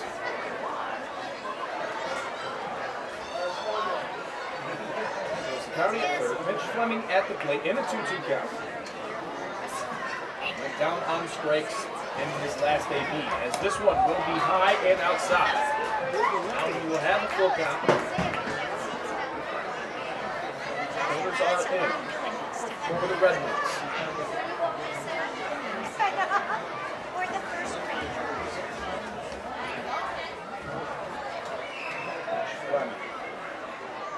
sophomore out of Batavia University. He'll come up big as that one will be out of the reach of Braden Myers. And the Muckdogs will now lead 5-3. Big spot there for Mitch Fleming.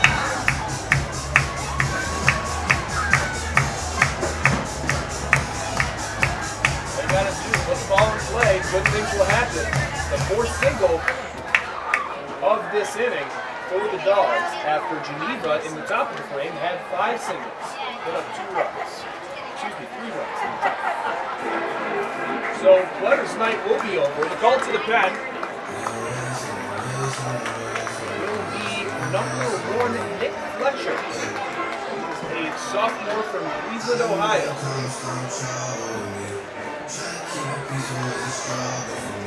We will take a quick break.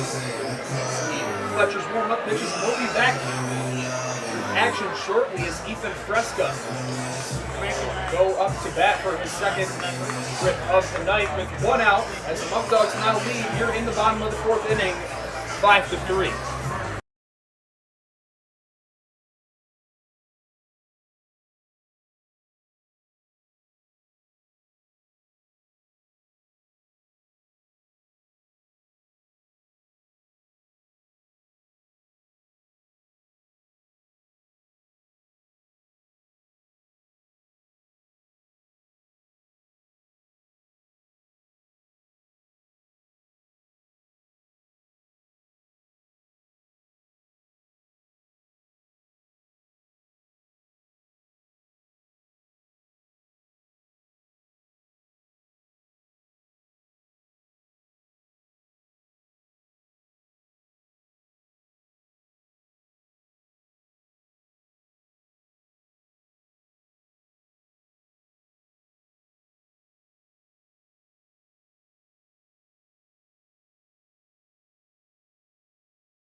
And Ethan Fletcher is ready to go.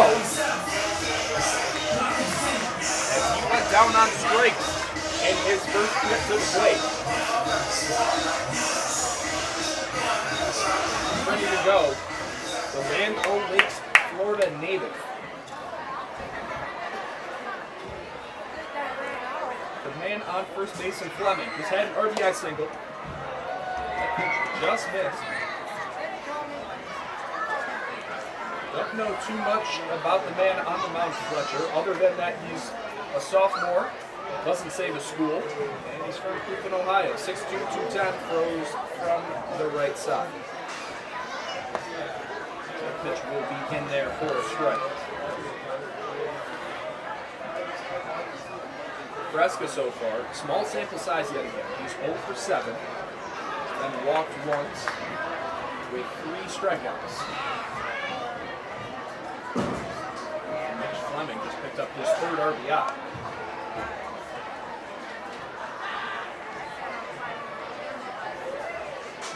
Fresca is the number 10 man in the Muckdog lineup with Cam Conley due up next.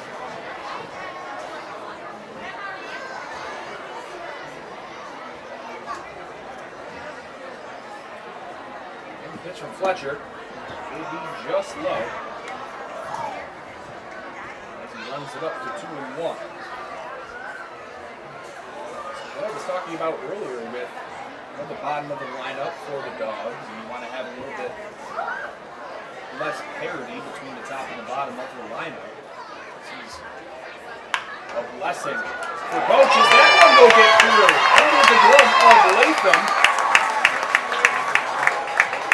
And there's another hit for the Dogs. The 5th straight single. The Taggler started it off. Then it went to Reinhardt, Sakowny, Fleming, and Fresno. So 6 through 10 all getting singles. As now the lineup will flip over to Cam Connolly. I don't think your grandson's working hard enough tonight.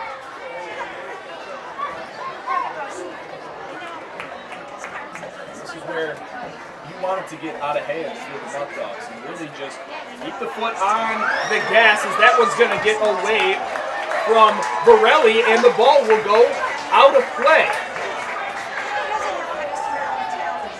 So the ball trickled into the dugout, and now Coach Martinez, after the home plate umpire put his hand up and told Fleming to stay at third base, he should advance home. They're going to say no. They're going to stay at second and third. Not too sure why that is. The ball did go out of play, but other than something that I know. So 2 men in scoring position. Still a great opportunity for Cam Connolly. 1 out. And a 1-0 count.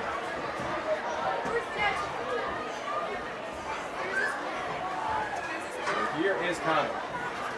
0 for 1 on the day, has been walked. And the pitch by Fletcher, swung on and missed. Seems like Fletcher really likes his changeup. He's went to that a lot already. Maybe that's just because he's trying to get a ground ball, but he has pretty decent command so far with it. Connolly up here, Benitez and Marcus will do up next. That one will be fouled away as Connolly pulled off on it.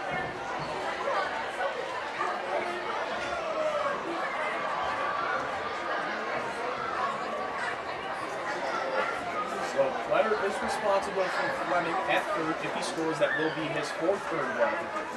Letter went 3 2/3, let up 5 hits, 5 runs, only 3 of them were earned. Could be 4, and then 3 goals. That pitch swung on and missed. So Connolly will go down on strikes. 2 outs in the inning.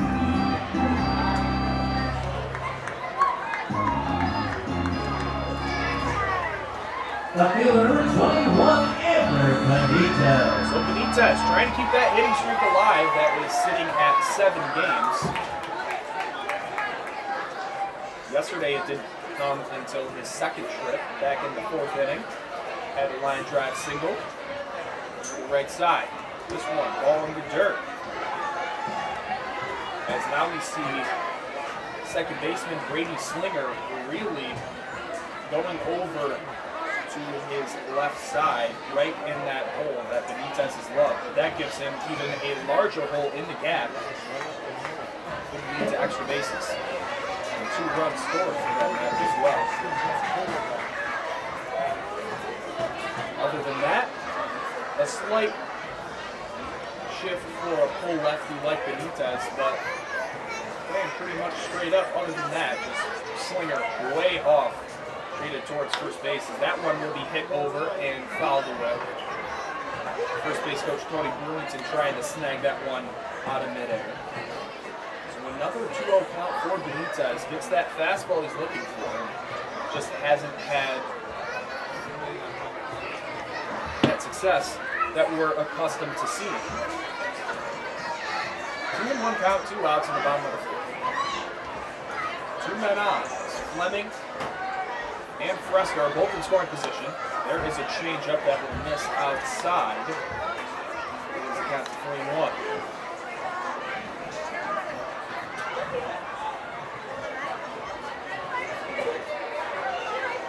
Green 1 count to Abner Benitez. As Benitez will call time. To cash in these 2 runs for the Dogs. Pitch from Fletcher comes home. That one will be fouled back to make the count full.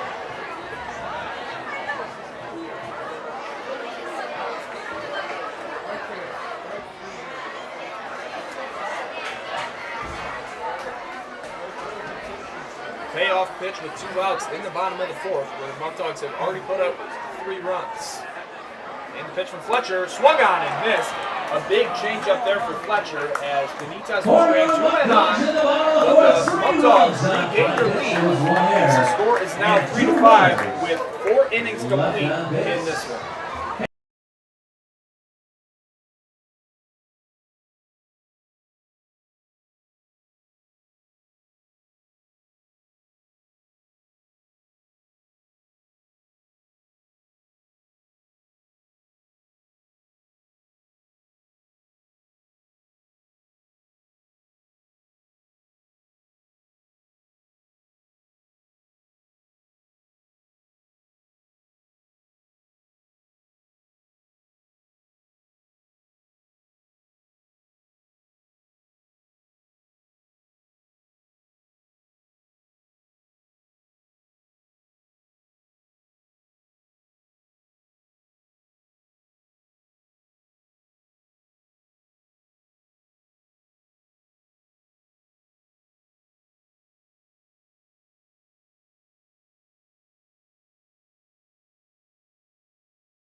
And back here in the 5th inning, you're watching Batavia Muckdogs baseball on YouTube Live. Perfect game, collegiate baseball action here on a Friday night in Batavia, New York at Dwyer Stadium.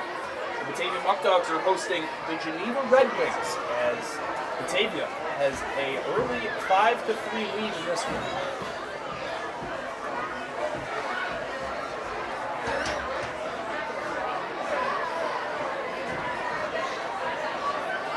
It's a little mound visit.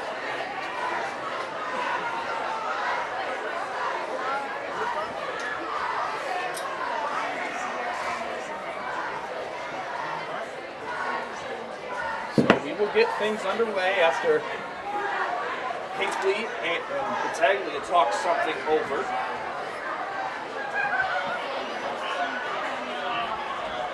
We have Lachlan Charles, the center fielder,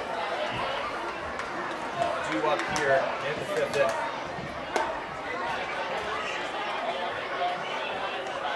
Count is 1-0.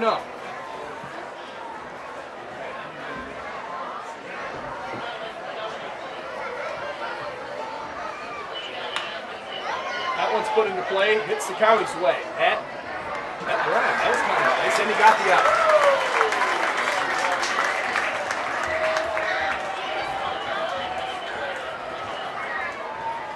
Shortstop number 7, Brandon Myers. So after I just had a nice rhyme, didn't even try, we have 1 out here in the 5th.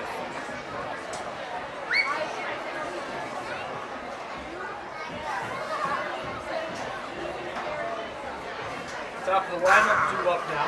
Brandon Myers, little check swing foul ball.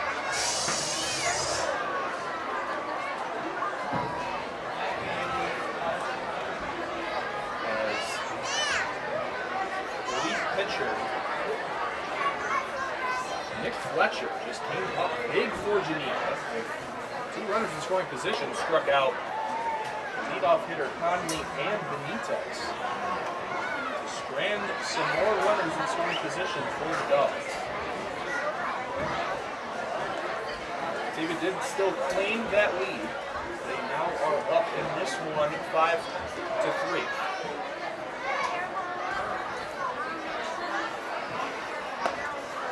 That one just a little inside. Count is 1-1.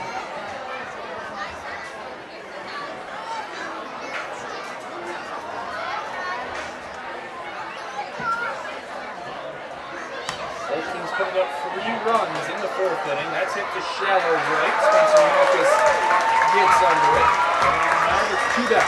So after a shaky last inning, Hinkley comes up and gets 2 big outs. Number 14, Philip Bernstein. Great Myers is 0-3 now. Philip Bernstein, however, he already has 2 hits in this one.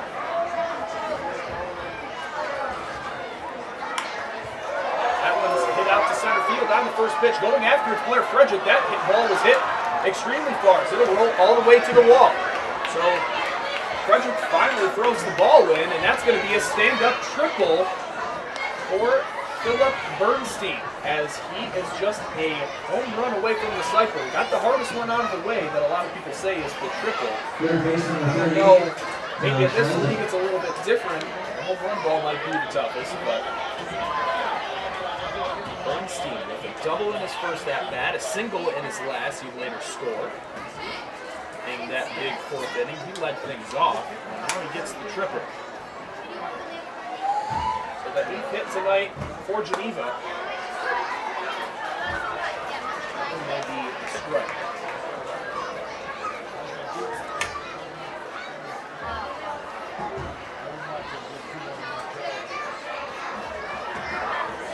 Gets the sign. He takes a look at Bernstein, who has had his number all day. That's a chopper as the county can't get there. And coming around to score is Bernstein. So a RBI single for Thomas Latham for the 9th hit for the Red Wings. Extra hitter number 30, Jackson DeJohn. They will regain a run. Now it's just a 1-run ball game.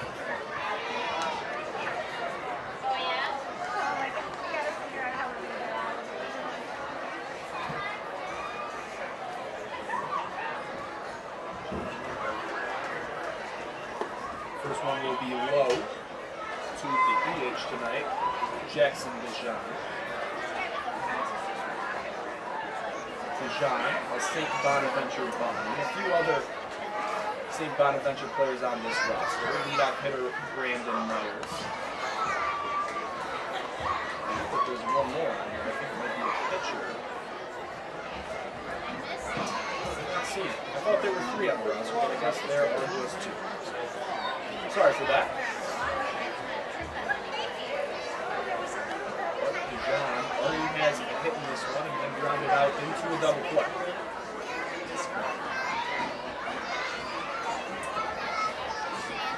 That was 1-0, 2 outs.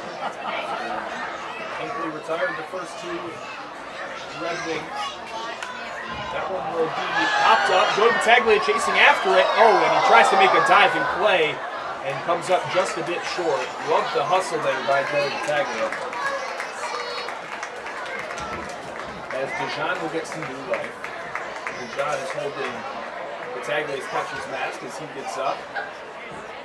Even though he's the EH tonight, he's also a catcher, so you can respect the hustle made by Battaglia.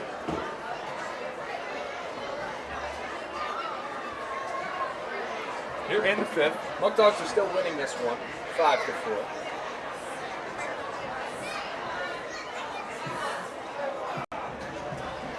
As Battaglia shake things off, and he's ready to go.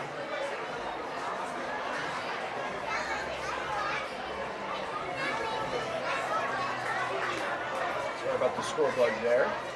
Man on 3rd instead of 1st. So he takes a look at the 3rd baseman, Latham. He'll deliver home. That one will just miss the outside corner.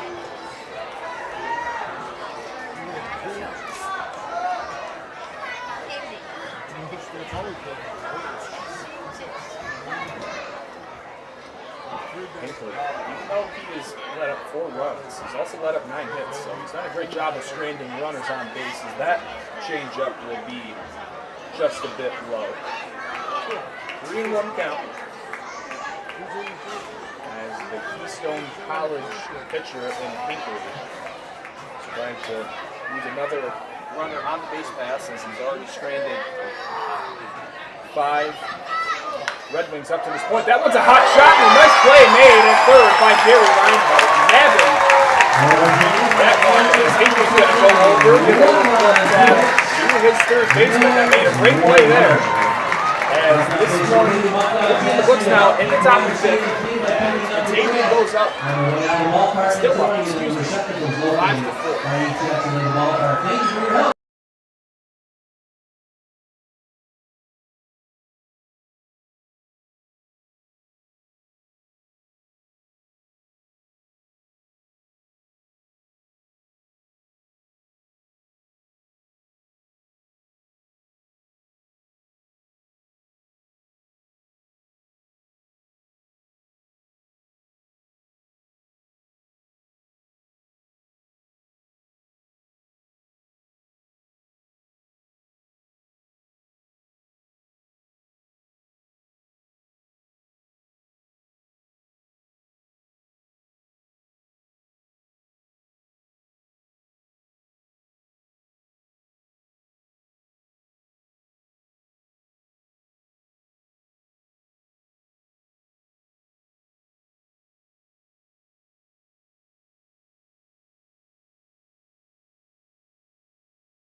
Back here in the bottom of the 5th inning. After the bottom of the 5th inning. For the right fielder, number 29, Spencer Marquez. We are having our kids run here at the ballpark, which is the same thing every single home game. But tonight, with it being Batavia Blue Devil night, I feel like there is going to be a lot of kids running from third to first. As we even saw at the home opener, it looked like a herd of 150 to 200 kids making their way around. Some kids didn't want to get off the field as Spencer Marcus takes ball 1. Marcus had a single in his first trip, 1 for 2 so far. That one is going to hit him in the head. And Marcus ducked it, and it counts 2-0.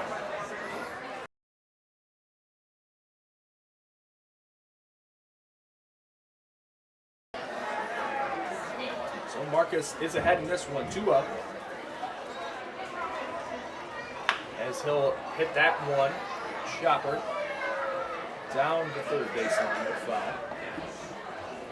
Batavia's up in this one, 5-4. Looking to get back to 500. If they win this one, they'll be 4-4. And Geneva, sitting at 4-2 right now, would go on a 2-game losing skid, as they lost last night to the Elmira Pioneers. So there's a check swing by Marcus. He did not go. Count is 3-1. Geneva lost to Elmira in extra innings, 5-4 last night. So a decent amount of travel as well for the Red Wings, as the 3-1 is taken for a strike by Marcus.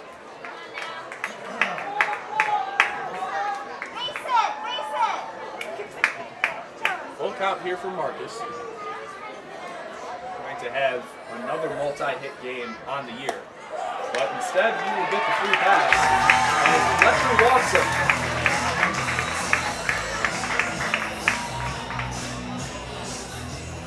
Designated hitter number 34, So Daniel Buckdogs Burroway. another leadoff man as Daniel Burroway steps in. He was hit by a pitch and then struck out.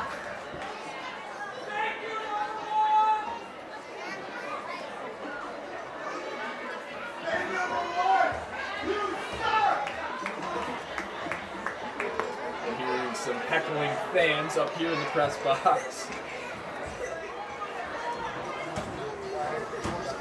Daniel Burroway up.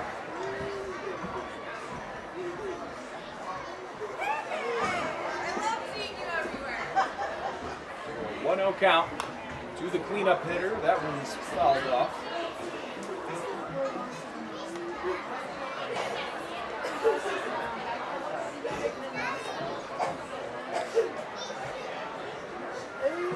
The count is 1-1.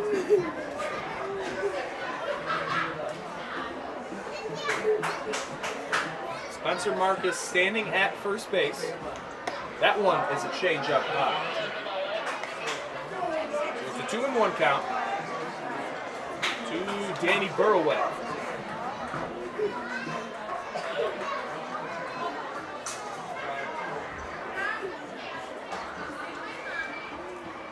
That one swung on and missed by Burroway as Fletcher came back in the past inning. It led up a hit to Fresca, but would not have either Mitch Fleming or Fresca score as they both were in scoring position, and striking out Conley and Benitez. So the 2-2 is high. Another changeup, but like I said before when Fletcher started, he really likes that changeup. He's gone to it a lot already. Seems like his primary pitch. We do have a lefty warming up in the Geneva pen. No action yet for Batavia, as Hinckley has that endurance to go later into games. I'm here in the press box with Trey Jones. If somebody's here with Trey Jones, please come to the press box. Thank you. Has just made an announcement, our PA announcer, Paul Spiata, as there is a kid that's trying to find his mom up here. So if you hear some crying, that's what it is. As that ball's hit over to third. Nice pick by Latham. He throws it over, and they'll get the out.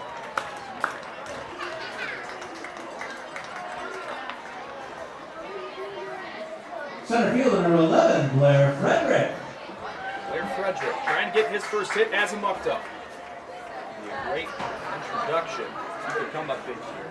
Tomorrow, the Muckdogs will be on the road facing the Niagara Power. The Power have kind of struggled out of the gates.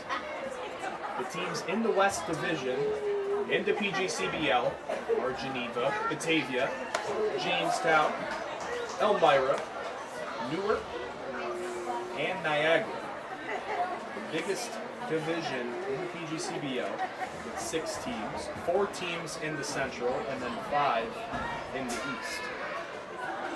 Trying to quiz myself on those 5 teams out East, but unfortunately, because we don't play them, I don't really remember. There is a team in Saugerties and Albany, Glens Falls, Mohawk Valley. That one will be a ball. So Frederick goes up in the count, 2-1. With 1 out here in the bottom of the 5th. Man at second base. After the kick on the last play, Marcus got to second base. That one swung on and missed. So a 2-2 count.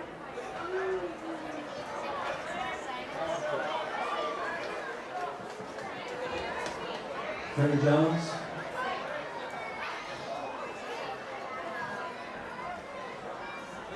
The man on second base. That one will be fouled back to the protective net. So Frederick spoils one there. A little bit more background on Blair Frederick. He's finished up his senior year at Xavier University of Louisiana. At 6 foot 200 pounds, he's a southpaw pitcher and outfielder. That's a little tongue twister. He's originally from New Orleans, so he's a hometown kid there in the Bayou. As that one will be grounded over. We'll move Marcus at second base, so good job there to at least move the base runner. Another of these 2 down. Catcher number 23, Joey Batavia. As Fletcher gets 2 ground balls after the lead-off walk. Thurlway will ground out to third, and that time Frederick to second.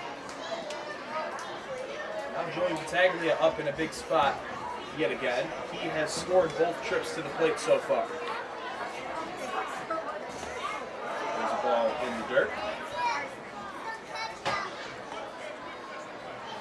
I'd like to thank all the fans watching, wherever you are. If you're a parent, fan here in Batavia, or an opposing fan of the Red Wings, thank you for watching tonight's broadcast here on YouTube Live, as the 1-0 will also be outside to catcher Joey Batavia. A little more on Frederick. Started his career at LSU. He's a member of that SEC championship team. And then at Xavier, he's been named the Association of Independent Institution Pitcher of the Week. One of his outings earlier this year against Bluefield State had 17 strikeouts in the start. So was a member of the NAIA All-Star game. Looks like I'm not too sure with it's Borelli's glove. It might have blown on him. As now they're signaling over to a Red Wing that was in the bullpen. Maybe there were 2 gloves in there, as now Borelli's swapping out gloves. When I was younger, I used to be a catcher as well, but when I was younger, you never really saw that. But when I got to the collegiate level, it seems like that's a much more common occurrence, which makes sense with the higher velocities and with how much catching you do, more practices, more games. Those laces just sometimes can't hold the impact and snap on it. So the count is 2-0 to Batavia with a man on third, and Marcus, the former teammates at Niagara University. Purple Eagles.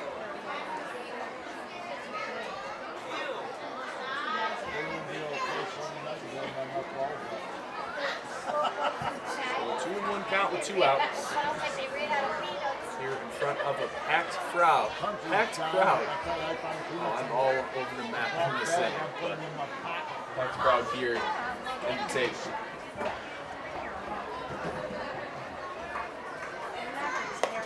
That one will also miss high, so 3-1. Fletcher losing a little bit of that location on the changeup.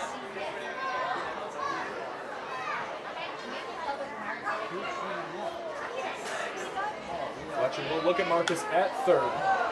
He's fouled away by Batavia to run the count full.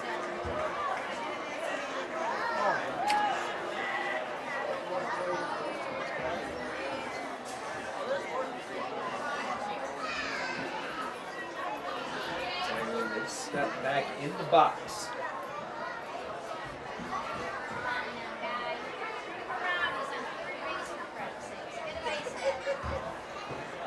Payoff pitch coming from Fletcher now. It's also fouled away off to the right side, trying to make a play on it. This first baseman, Reichman, but that will be out into the bleacher seats. Hit him home! Hit him home! Agnew trying to knock in Spencer Marcus to regain that 2-run lead. No kidding.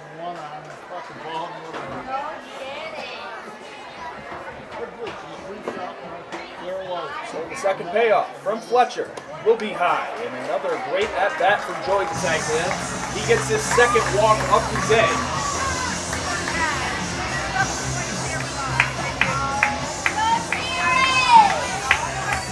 Third baseman number 9, Jerry Reinhardt. A great guy to have up in this situation, Jerry Reinhardt.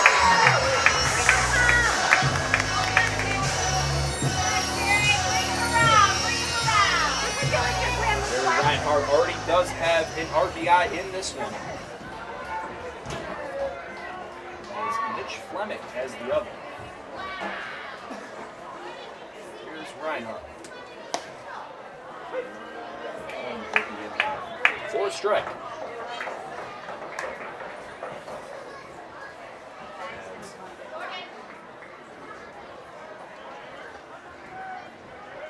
The third baseman for the Muckdogs has to get another RBI on his stat line for the season. Fletcher throws another changeup for a ball.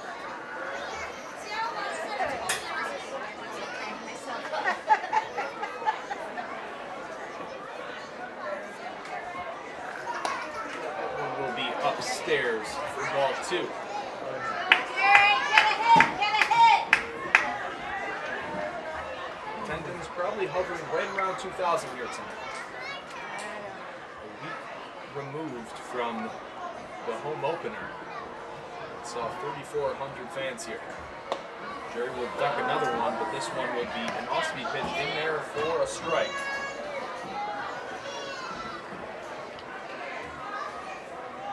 As Jerry Reinhardt with 2s across the board. 2 balls, 2 strikes, 2 outs. Here in inning number 5. With 2 men on as well.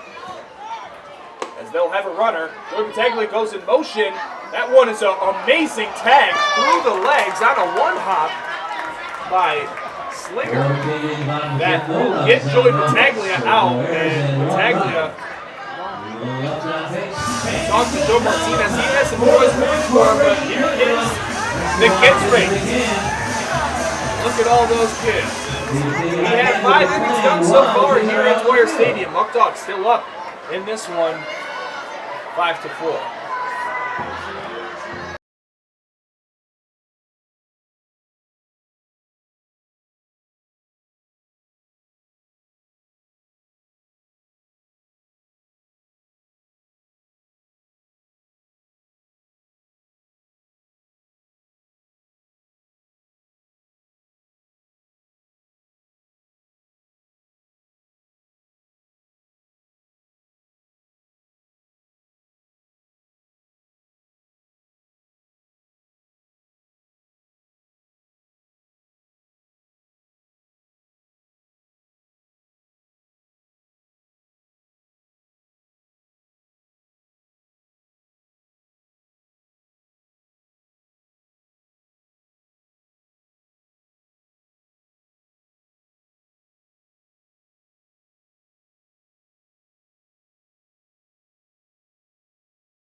All of the kids have successfully left the field.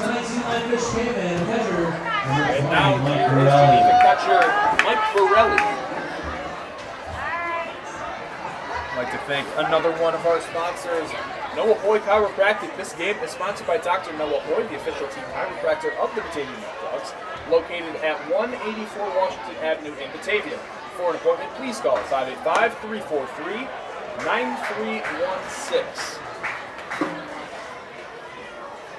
First pitch by Hinckley swung through.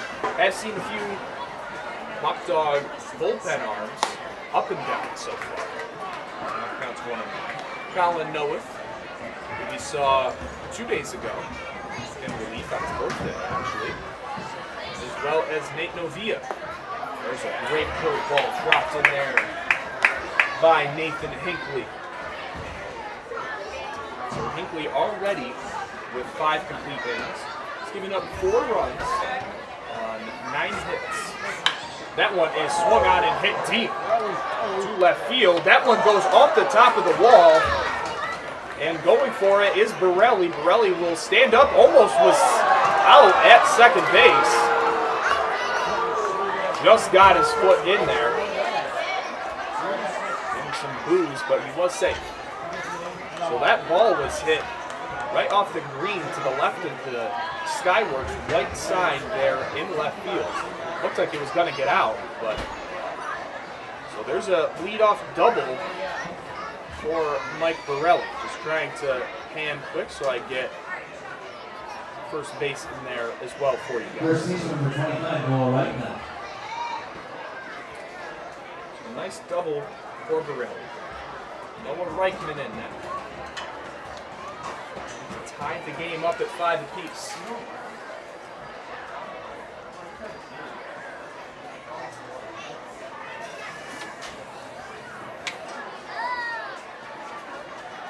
He takes a look at Borelli. Another great curveball, but stopped at it is exactly.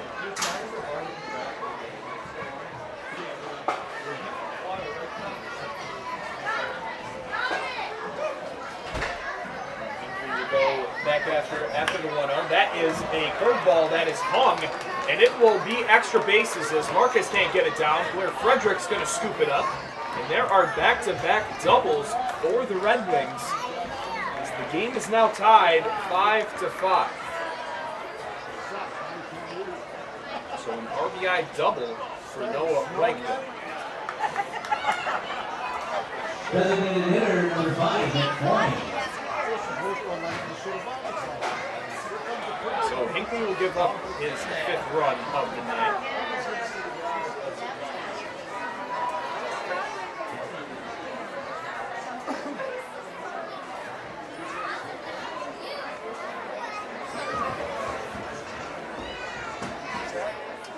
Hinckley will deliver again, this time to number 7 man in the lineup, Nick Thorney, which will be in there 4 straight.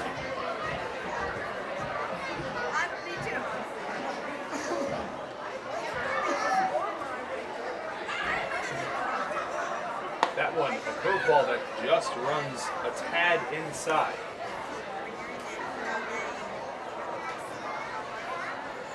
Night here in Batavia, New York, at Batavia Blue Devil Night at the ballpark. The band was here, graduates of this year's class. The 1-1 curveballs in there for strike 2. The Diamond Dance team has also performed. Geico is here. We've seen the Geico. We have seen it all here tonight. Great night for baseball. Back-to-back Friday home games for the Muckdogs. Tomorrow they will be back on the road. A short road trip, the shortest of the year, to Niagara at Sal Magny Stadium. They'll face off the Power for the first time this year, and then they will also, as there's a chopper hit Sakauny's way, he'll glove it, an off-down throw, great play by Charlie Sakauny. Number 1. The runner Reichman will go to 3rd on the chopper. Second base number 27, Brady Slam. Crucial for Hinckley to get that one.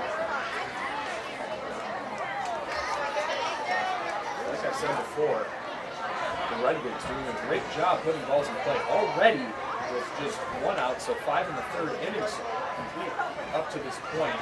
Geneva already has 11 hits in this one. Done a great job putting the ball in play as the infield will be in here with a man on 3rd and no outs. Trying to get a ground ball right at one of the Muckdog infielders. hard hit ball that will freeze the runner, and Mitch Fleming can go over there and they can get the out at first. As that one will be hit Benitez's way. Benitez will get after it. Looks like he might have left a little early. Maybe check that. Reinhardt has a better view than me, as that will be a sacrifice fly for Grady Slinger. As Geneva will regain that lead and go up 6-5. Time field number 6, Eric Lemberg.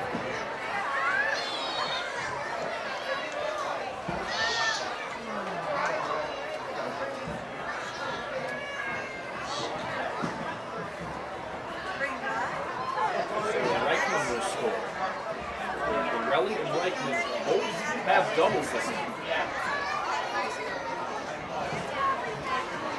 Down in the inning, Eric Lemberg.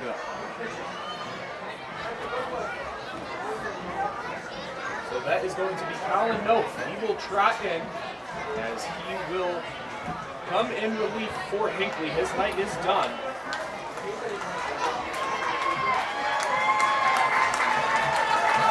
We did have a pretty good night. Noth's turn to keep the lead where it's at for Geneva. They're up in this one 6-5.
And Colin Noth is ready to get things going.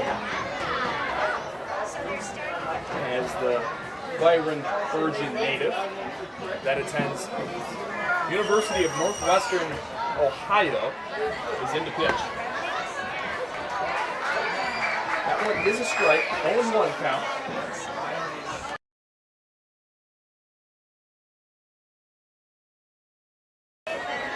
Eric Lemberg at the dish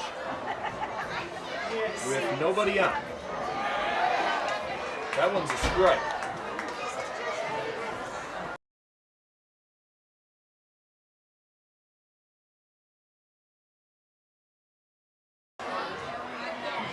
Count for Colin Noth.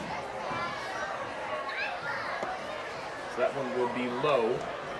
For the first ball in the count. Colin Noth up to this point has appeared in 3 games, pitched 6 innings, has let up 6 hits and 6 runs. Only 3 of them are earned, so his ERA is sitting at 4.5. And another ball will even the count up at 2-2. 2 outs. You're in the top of the 6th now. nobody on. Not sure why my score bug still said that there was somebody at first base. That one will be fouled away behind home plate.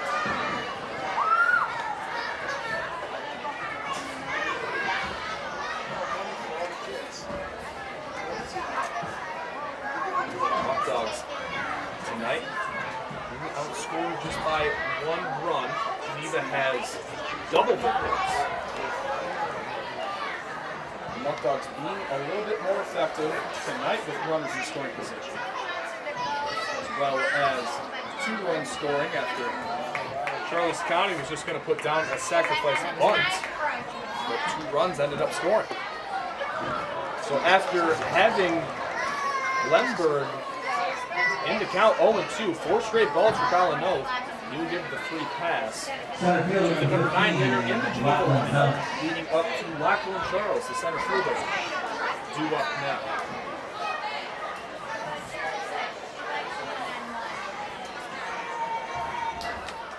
As Charles steps up to the pitch, he is from Westwood, New Jersey, plays at Cornell.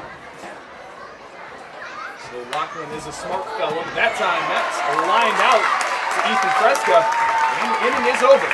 So we're heading to the bottom of the 6th inning. Xavier now trails in this one yet again. 6-5.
And Jerry Reinhardt is back up to bat after Batavia tried to steal second base and was tagged out by second baseman Brady Slinger.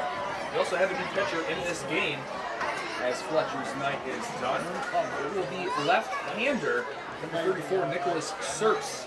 He's from Rochester and attends Alfred State, a Division III college. Just finished up his junior year there. Bottom of the 6th inning. It's Serps' turn. 2-0s in there for a strike.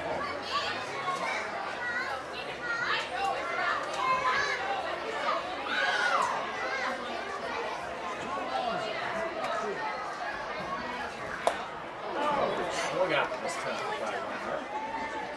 2-2. Is the third pitcher from Geneva so far tonight. 2-2 is hit softly Cersei's way. He'll take a few steps and throw it, and that's off the bag. Cersei could have taken his time to throw, he did not. And that's going to be an E1 as it pulled first baseman Reichman off the bag. And that's going to be an error by Cersei, the first man that he faces. Release the shortstop, number 5, Charlie Saccone. The third error tonight for Geneva.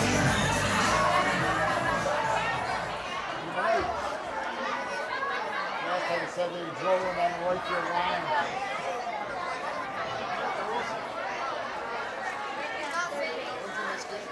That one is a bunt again by Saccone. We can't get it done.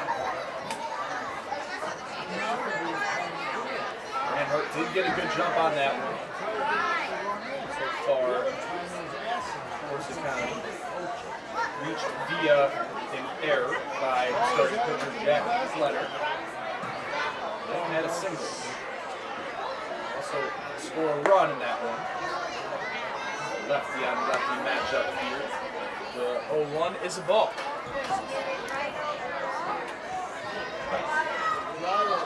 So yes, Geneva is up by 1. And the lead in hits 11-5. But they do have 3 errors in this one, as that is keeping the Muckdogs in this one. They're still hanging around. Big swing and miss there by Charlie Saccone. 1-2. Cersei. Foul away. A lot of great at-bats, I'd say.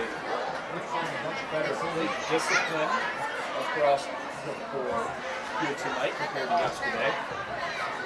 It's just not a lot of competitive at-bats we're taking against the Tarpstones. Throw over, trying to live Reinhardt's first. Not his best throw. Best move, I should say. Hitting 8th is County. Fleming had an RBI single in his last trip. That one almost got Fleming in the warm-up circle. Nice throw by Saccone, but in the process almost took his teammate's head off.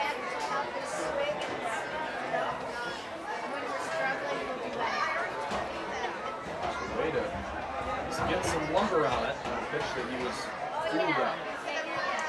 Here's the 1-2 yet again. A slider that's yanked, and that will get through. So Jeremy Reinhardt's going to go first to third. And there will be no throw by right fielder Lemberg. And another great at-bat for Charlie Saccone. 2 strikes. Puts the ball in play. Rolls over on it, but doesn't matter. As he had his second base hit of the night. First baseman number 36. Down in the lineup, still being effective. Still no outs. Bottom half of the 6th inning. Big Mitch Fleming 2-1.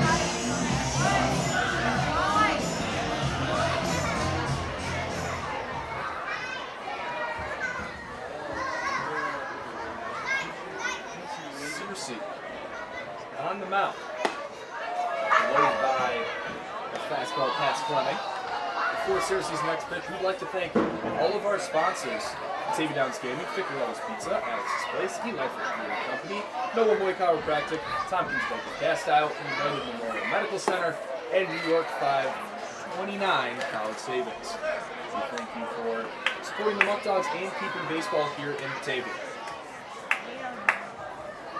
Count is 1-1 to tonight's first baseman, Mitch Fleming. He's in here for a strike.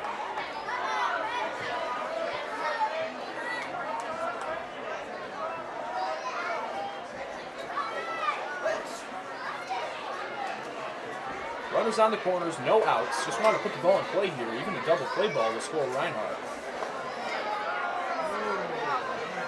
The count is now 2-2. Reinhardt is the tying run at third with man at first. Charlie Sakowny with the go-ahead.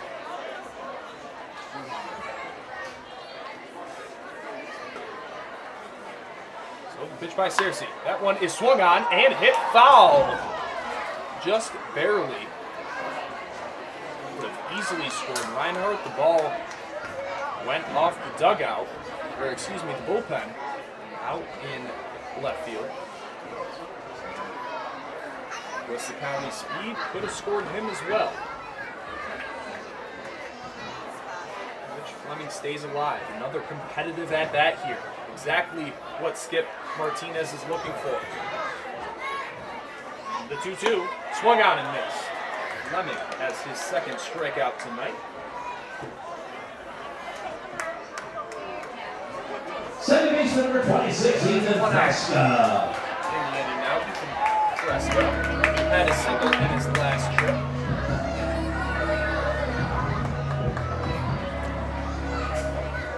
Fresca, a very competitive guy that wants to do everything that he can for his team. That one was also swung on in this. Fleming and Fresca today, back in the second inning, they both struck out. In the next trip in the fourth, they both got singles. So if this trend continues, hopefully it doesn't. But that would be kind of interesting if that was the same result for both of them. That one will be a suicide squeeze attempt that cannot go down. We've seen time after time so far this season, Joe Martinez is extremely aggressive on the base paths. Now the count's 0-2. We won't be seeing that again, as if the ball goes foul, Fresca would be out. Runners on the corners again. Cersei looks over at Sakowny. He'll deliver home, and that one's blown by yet again. So a 3-pitch strikeout for Sakowny. So that trend does continue.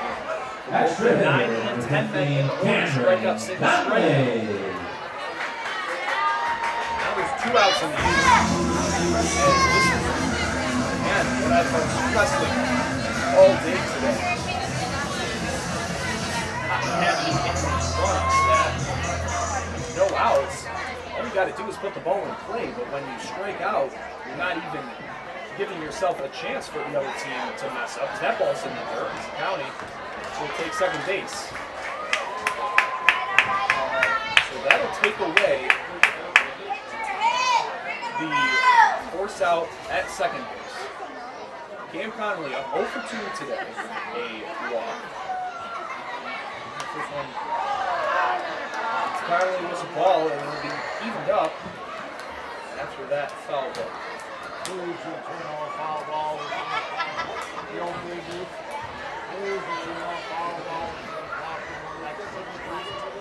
Two outs here, 1-1. Count to Connor. That one's popped up. Will be out of play. As if we were at Dunfield in Elmira, these balls that are just getting out of play would be in foul ground. So it's interesting when you go from ballpark to ballpark and try to compare certain things. If we were in Geneva, that long double by Reichman would have been a home run. But this one is chopped over. Sakowny tries to make Myers up his timing. Connolly will retire after this one. So 2 runners are straight yet again for the Dogs. Geneva a little bit out of the jam as Cersei. Fans at this time, Muckdogs entertain the original left to recognize tonight's score with 6 innings And his complete here coach, at Buddy Square Rasky, City. will be back shortly as Colin Oak will be back on the mound.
with Colin. We're still on the bump.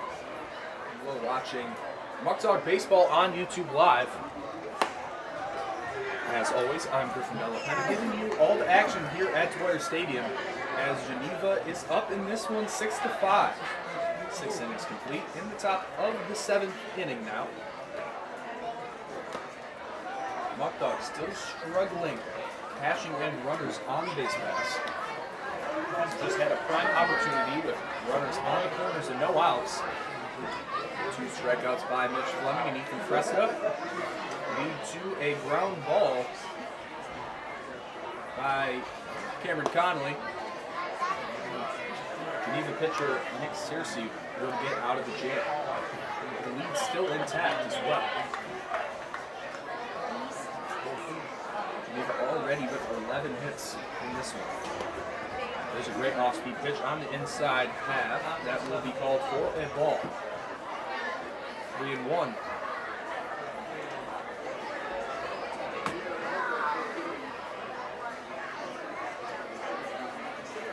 Here is Braden Myers, the St. Bonaventure Bonnie. And a full count.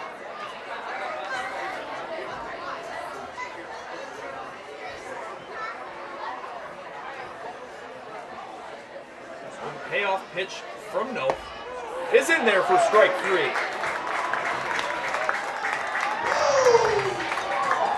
Alan Nope with a big strikeout.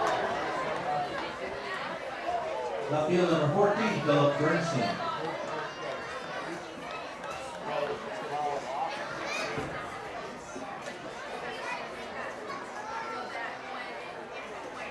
Big first out there. The 6'7" right-hander. Bernstein, who's 3 for 3 tonight, just needs a home run for the cycle.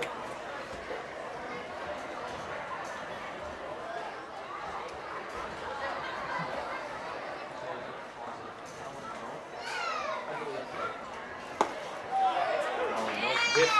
Strike 2.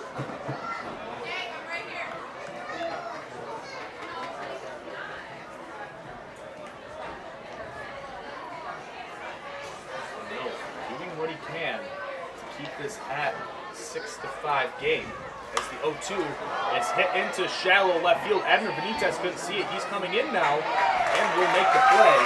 Might have lost that one in the legs for a second, but 2 down.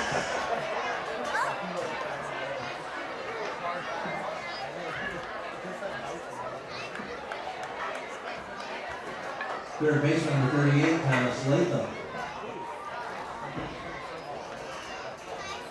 3-man in the Geneva lineup. Thomas Latham up now. He's 2 for 2. A walk, a run scored, and 2 singles, as well as 1 RBI. And the first pitch to the Geneva third baseman will be a ball. So the Muckdogs at home tonight in a very successful Friday night game, Batavia Blue Devil night. We have a lot of great promotions as the season goes on. Owner Robbie Nichols loves getting the community involved in any way that it can. As we've seen that so far in what has been an extremely successful first week in the books.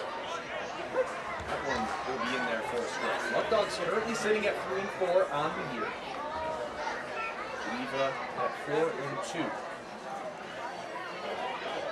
Very winnable weekend though for the Muckdogs as tonight's game still in the balance. The Niagara Power have been struggling so far this season. And then the Newark Pilots will come here on Sunday night. And Newark currently is last in the West Division. So Nope, looks like he's running out of gas a little bit here after getting the first 2 outs and not extra hitter number 30, Jackson competitive DeJohn. pitches there, I guess you could say, to Latham. So he's kind of all over the map.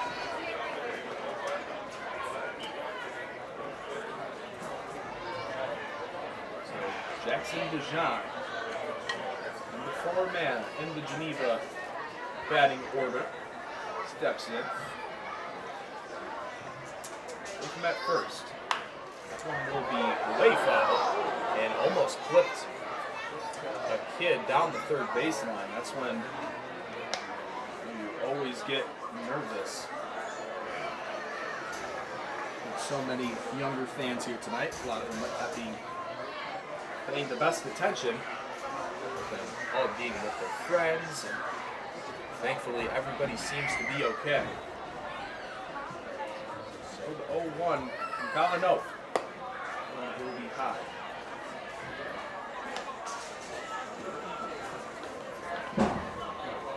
One and one.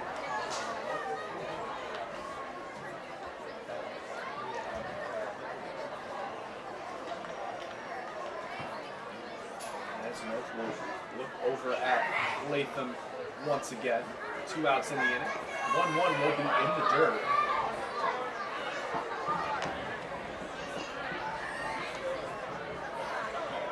As Geneva coming into this one. Started off the year 4-0, have lost their last 2 games. Recently, last night, lost a game that was in extra innings, 5-4. Oh, big Jet. Below, talking to General Manager of Can USA Sports today, Mark Whipp. He said that it was a great game down the stretch, but Myra should have won the game in the 9th inning. Retired. In the top of the frame with a lead. And swung on and missed. So we'll have another payoff pitch here by Colin Noah. Hunter will be going on the pitch with 2 outs and a full count. I know it. I see your pictures on Facebook. Myra trying to let Geneva creep back in that one after a drop fly. Runner goes and have to go anyway. Another free pass by Noth as I got hacked on my seems Facebook again like before Christmas, and next thing I know, might there's like 4 pages. So I not just have much left in the tank. This This is is his like 4th irrelevant. appearance of the year, so has after already school's pitched done, then I'm gonna get back out there. a full inning. How did he ever make out with his knees? Did he ever get them all done, or?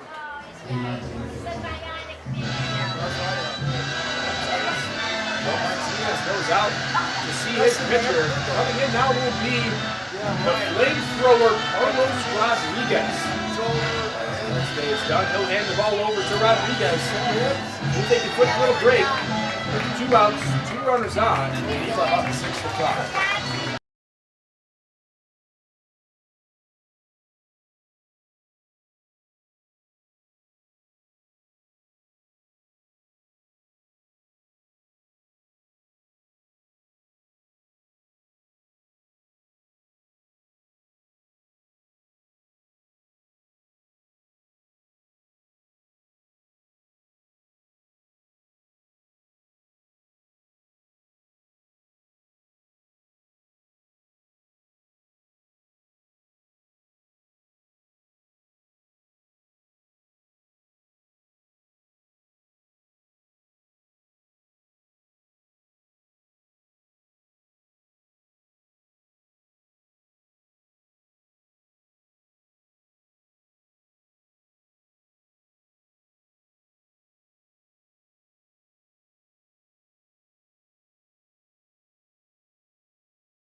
And catcher Mike Borelli steps in for Geneva.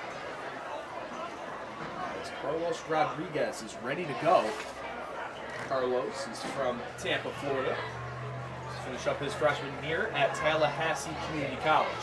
A hard-throwing right-hander that has touched 99 on the radar gun so far this season. 6'3", 200-pound pitcher. Plays at nearby Tallahassee Community College, like I mentioned. 13 games as a reliever with 16 innings, 25 strikeouts, and a 2.87 ERA. He's a guy that, if you are a Muckdog fan, you want to keep tabs on these players. He is one of those guys at the top of the list that has a very bright future and will absolutely be a draft guy in the near future. That one is a nice swing and miss. A sword, as people like to call it now.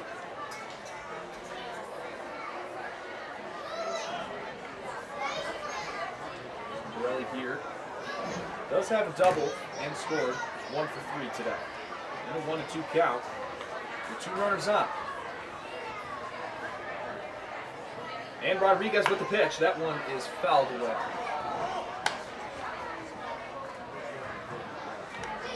Rodriguez, a high-intensity guy. Has a large presence on the mound.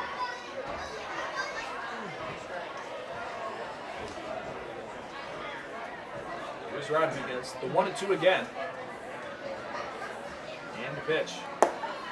Low. There's a big difference in velocity here for Rodriguez, or really anybody on the pitching staff, rather.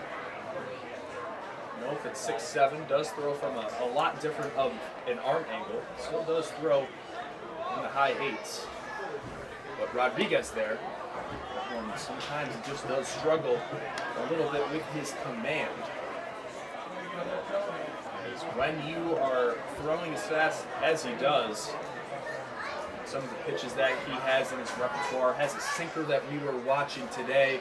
He told me, hey Griff, watch this, and it just looked like a wiffle ball out there. It's a great cutter and slider, mainly that four-seam fastball as it is hit off the tarp in our Tompkins Bank of Castile Picnic Plaza. They had a party there today. If you're looking for a party in the near future, we can host it here at Dwyer Stadium. It would be a great time to have family and friends, or as well as a corporate night. It's located right outside the Muckdog bullpen. So if you're interested, please call the box office for inquiries. As the 3-2 yet again fouled away, so Borelli doing a great job, doing what he can to stay in this at-bat.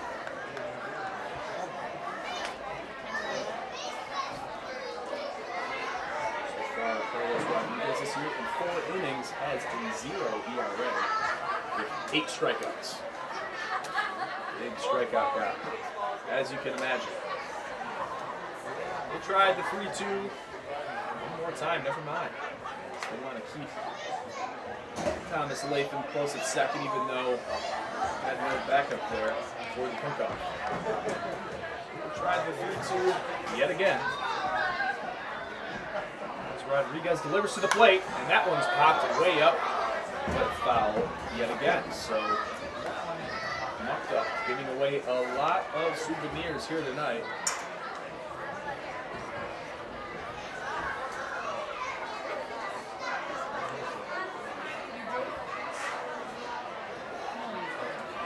Still a lot of fans here in the seats at Dwyer Stadium.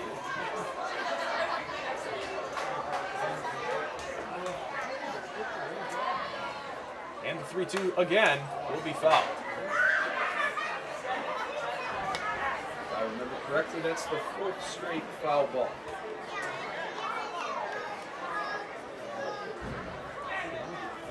Being that started at 7:25. Now in the top of the 7th inning. Almost 3 hours later. We passed a lot of these kids' bedtime in attendance as that one's popped up, but You guessed it. It's foul.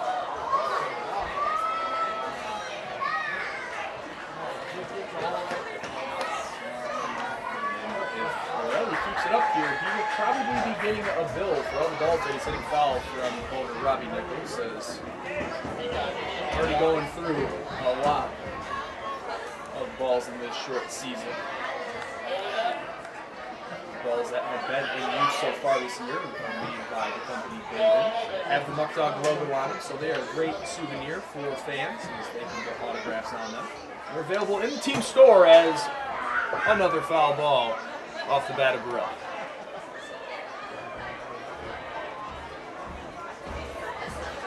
I can't know off the top of my head the amount of foul balls that I've seen in a row in a game before, but I'd say that this is probably up there. That's 5 or 6 in a row. Starting to lose count with so many. Rodriguez still trying to win the battle. Another payoff pitch will be outside. So Borelli with a great AB, getting a lot of cheers from the opposing dugout, as the bases will now be loaded with 2 outs here. Rodriguez is responsible for just the man at first base in terms of the Latham and Dijon will be accredited to Colin Hill.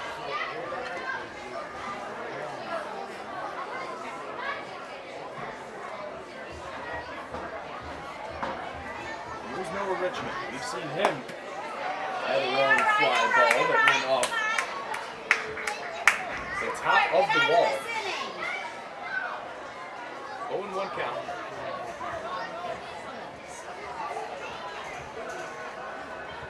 That one swung on and missed. So Rodriguez early in this count gets ahead 0-2. You can only imagine the type of celebration here for Rodriguez if he gets a strikeout here with the bases loaded. As the 0-2 will be low. It's stopped by Batavia.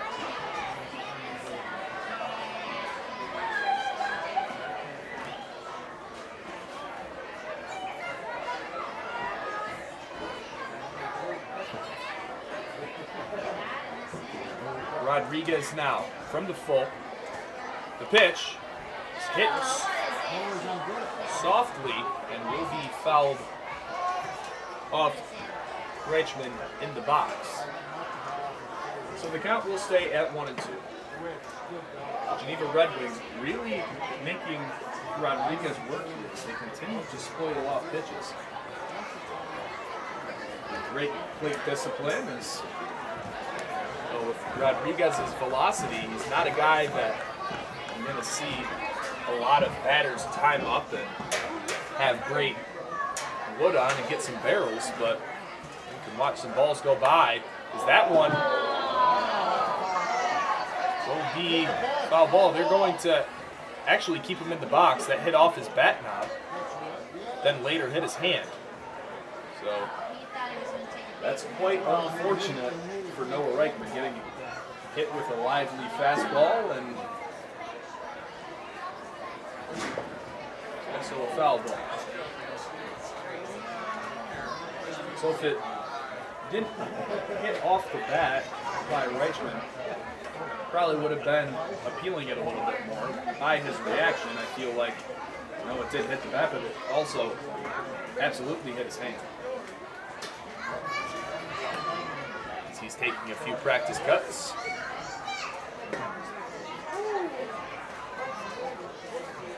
A lot of fans moving under the canopy here. Not that it's raining or anything, but maybe just want a different view of the action. As that one swung on and missed, and Carlos Rodriguez right out with the bases loaded to end the inning. So it's time for the 7th inning stretch. We'll be back in just a little bit after taking out a little game this summer.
And hope you guys got a good break in the action there as we are in the bottom of the 7th inning.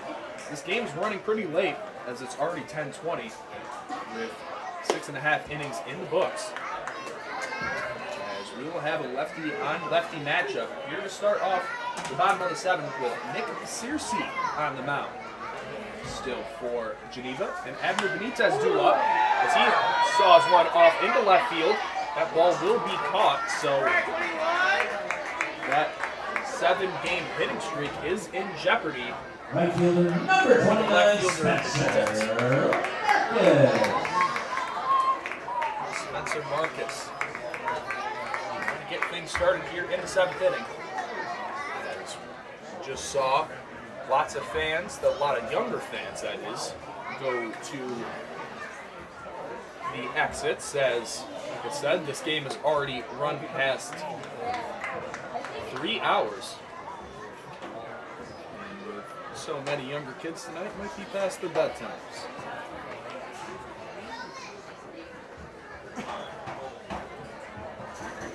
So here's Marcus.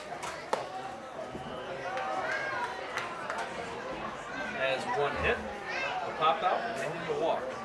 Has not scored a run as he has been stranded at 2nd and 3rd so far tonight. Here he is against Searcy. That one is smoked into right center field.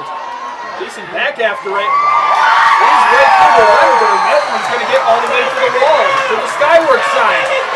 And Marcus is going to put on the brakes as he has a stand-up triple. Spencer Marcus with some opposite field pop.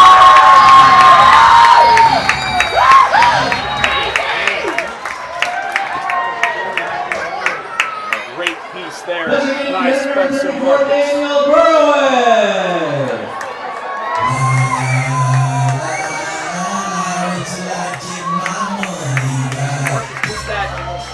Fastball he was hunting for, and he puts great wood on it as he gets another extra base hit here on the season, as he has a home run, 2 doubles, and now his first triple of the year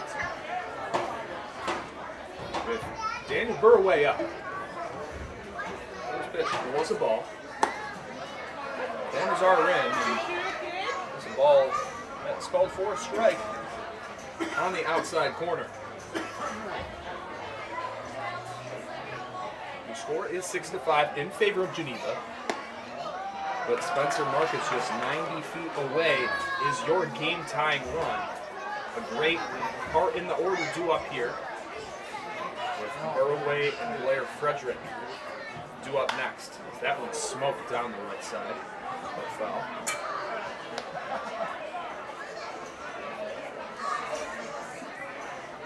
Something that fans at home can't really see right now due to the camera angle is something that I've never really seen before. Most of the time, swung on and missed, and Burway goes down on strike. So now there's 2 outs in the inning. Is standing at the dugout asking for bats. Oh, everything. When I was younger, we were allowed to do that. So, they're just not as strict over there, but when you're in the action of a game, it's not really what you want to hear. Is a kid trying to ask for a broken bat or something after the game. Before the game, different story, but trying to hone in. That's not exactly what we're looking for. As that one's hit to straightaway left field. Under it is the left fielder, Bernstein. Runner left in scoring position. Spencer Marcus. And that is 7 innings are now complete with the Fans, I'm out here at section 110 with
As Carlos Rodriguez gets things going here to start off the 8th inning, we'd like to thank some more of our sponsors. Batavia Downs Gaming and Hotel is the area's premier entertainment destination with great restaurants, events, and on-site hotel. Be sure to check them out at BataviaDownsGaming.com. Batavia Downs Gaming and Hotel features great restaurants including the Burning Barrel Barbecue, Fortune's Italian Steakhouse, and the Bat Blue Zone at 34 Rush. It's food and fun just how you want it done.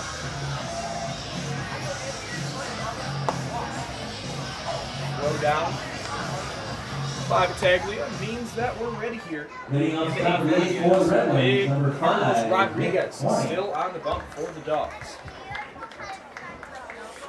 Davis still trailing in this one, still have a lot of time to gain another run to at least force the game into extra innings if the score stays the same way that it's currently at. But Spencer Marcus was just left on third base. He's been left on the base paths in scoring position all 3 times that he's reached safely tonight. Second and then third twice. That'll bring a tally for the Muckdogs on the entire game to 9 runners left on base as they've been hovering around that double-digit mark every single game so far this season.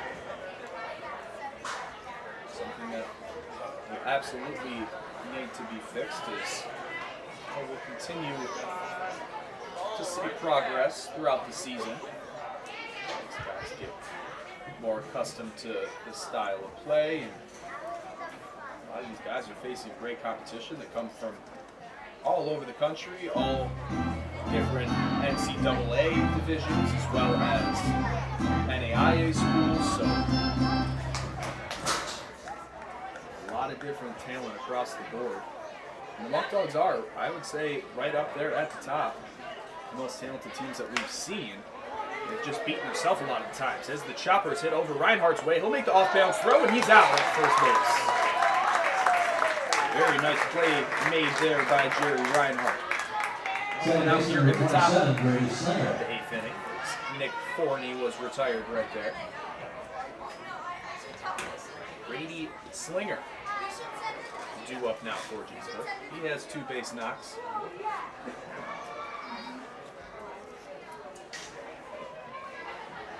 He tries to put his butt down. That's going to stay fair. Reinhardt's going to let it keep rolling, and it goes foul. Very smart veteran play right there by Reinhardt to look at the rotation of the ball as it was dancing down the foul. And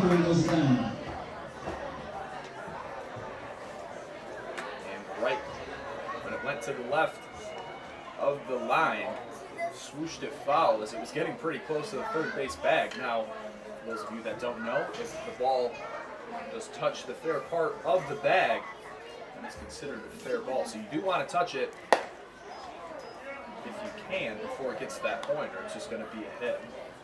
Counts 1-1. 1 out.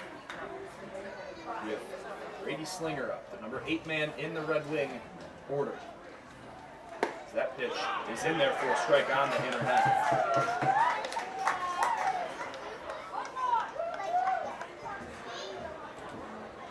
For those of you that would like to follow live stats, if you go on pointstreet.com, search up the Batavia Muckdogs, you can follow all the action of your favorite players. See all the stats that I've been mentioning tonight. What I do actually is I keep a book here for tonight's action, but for all the prior matchups, I have all the pitching stats and hitting stats handy for your convenience. So if you want to follow along throughout the game, you're more welcome to do so as that ball is hit over to Charlie Ciccone, and he will be punched out at first base as well. The swimmer got down the line pretty quickly, but another strong throw by a Muckdog infielder. And now Rodriguez is using his infielders to his advantage. Now has 2 outs here in the inning. Now batting for Geneva number 4, Carson Hastings.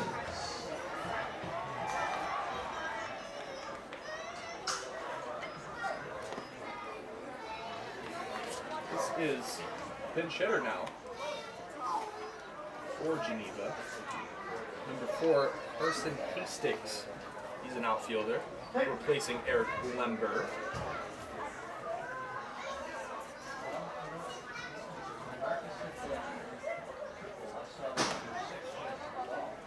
this is a pinch hit opportunity for Hastings. As he goes to Mulverian College. Just finished up his sophomore year there.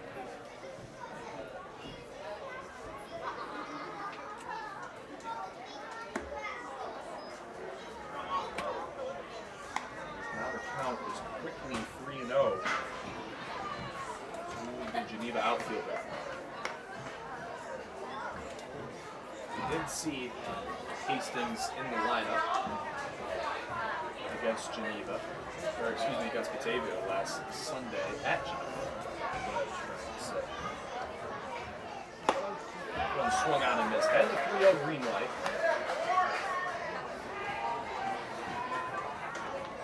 Nobody on, and a 3-1 count, 2 outs here in the top of the 8th inning. Muckdogs down 1. Another big swing and a miss. So Rodriguez battling back in the count to make it full.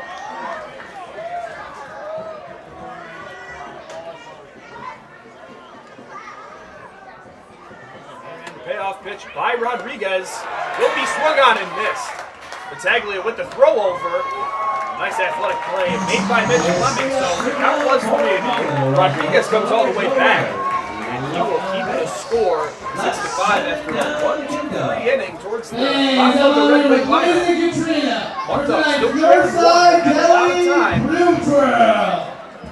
They're gonna swing around the He's going to be Joey Battaglia. you guys are Battaglia is due on first for the on Muckdogs. your mark. Half of Get set.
Here is Joey Battaglia, who has had a great night at the plate. He was moved base safely in all 3 appearances. He walked twice and also has a single.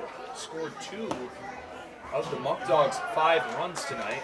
As the first pitch will be a ball from Searcy. He's back in relief yet again for Geneva, as there are 2 Red Wings in the pen as well. The count is 1-1.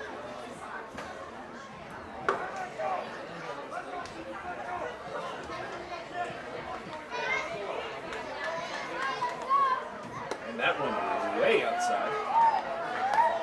Searcy. 2-1. Reinhardt is up next. He's had a clutch RBI single back in the 4th. also will run inside for a ball. Lisa County in the hole as well. 3 guys that have produced at the bottom of the lineup for the Dogs. As the top half really hasn't had the best night either. Dan Conley is 0 for 3. Benitez is 0 for 4. Marcus, well, you could have guessed he's had a great night, but he is 2 for 3, also with the ball. Burway is 0 for 3. And Frederick's 0 for 4. 3-2 is fanned on by Batavia for out number 1. Let's see. Third baseman number 9, Jerry Reinhardt.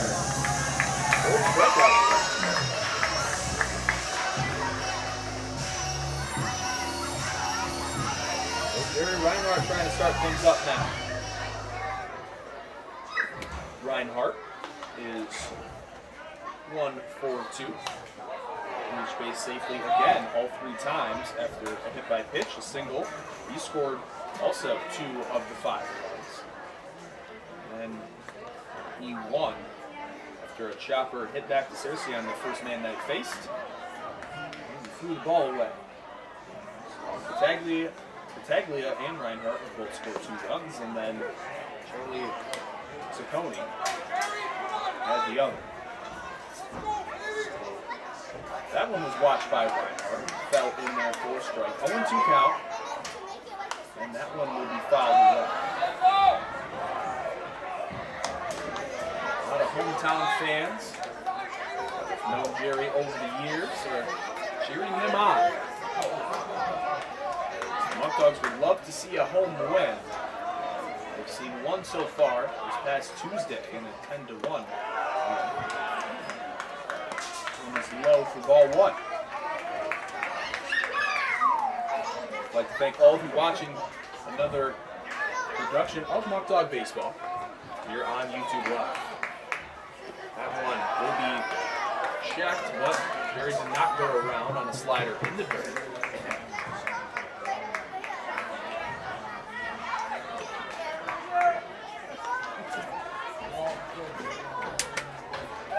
Here on Batavia Blue Devil night. That one is drilled to left field. Going back after it is the left fielder, Bernstein. Bernstein can't bring it in. He gets the ball on a hop, and Jerry Reinhardt with a stand-up double. Good night, Jerry Reinhardt now. It's just fitting that he performs the way that he does at his high school alma mater. County trying to follow it up now.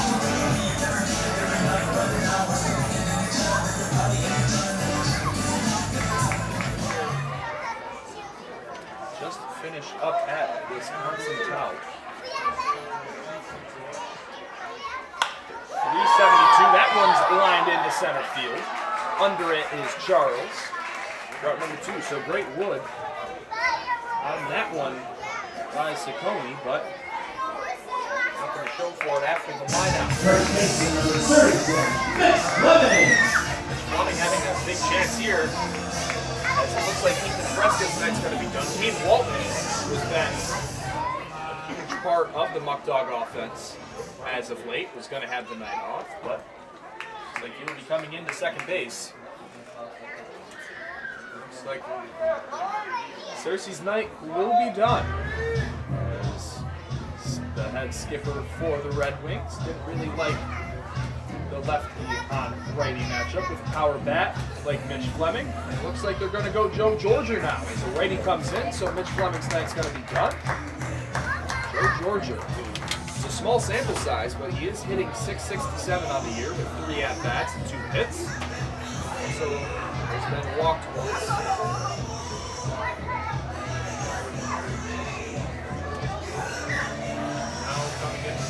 For Geneva will be number 36 of Matt Remley. Cross first. Going into his sophomore year at Holy Cross.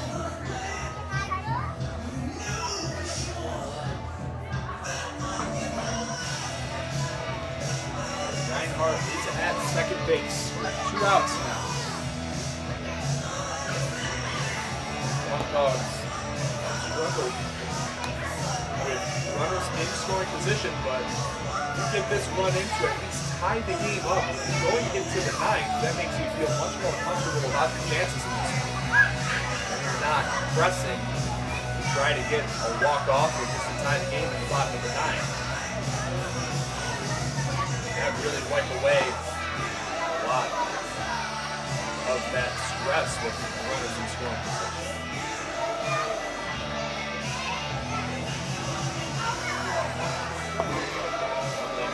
Get warmed up. He's done primarily fastball up to this point.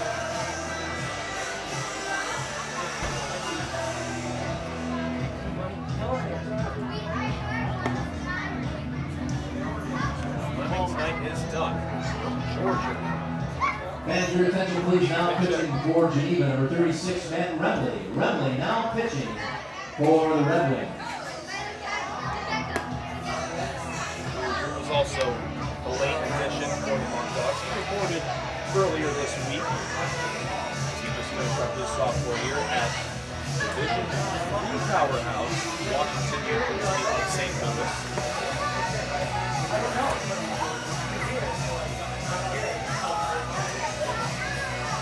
Georgia in a big spot. Fans, your attention please. Now pinch hitting for Batavia, number 25, Joe Georgia. Georgia now pinch hitting for your Muckdogs. Let's go.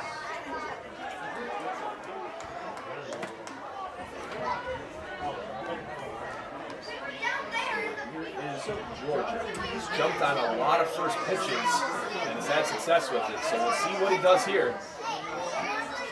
The lefty pinch hitter swings at the first pitch. Will be a swing and a miss.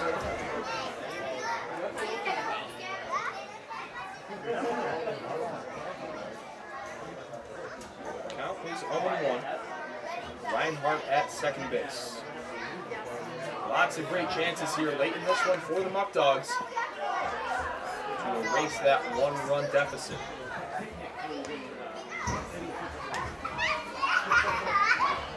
As the Muckdogs have not scored a run since that 3-run fourth inning. Xavier was up 5-3, excuse me, at that time, and Geneva tacked on another run in the fifth and then 2 in the sixth. Also hasn't had a hit since the sixth. There is Joe Georgia. That one's sky high into shallow left field. Might have trouble on it, and Bernstein will come down with another runner left in scoring position as Martinez kind of shakes his head. Head into the ninth inning with the Muckdogs down 1. Still some time left for the Muckdogs to come back in this one. We'll see Carlos Rodriguez back on the bump for the Muckdogs, trying to come back in this one.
Carlos Rodriguez will face the number 10 man in the Red Wing lineup. First, Lachlan Charles, who so far up to this point is 0 for 3. In the top of the ninth. A 1-run lead that he possesses. As the Muckdogs are trying to get back to 500 with a win here tonight, as they currently sit 3 and 4. Next pitch will be outside.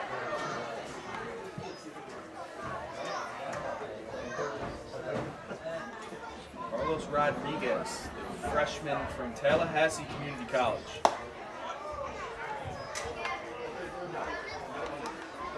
He has a lively fastball and great off-speed stuff.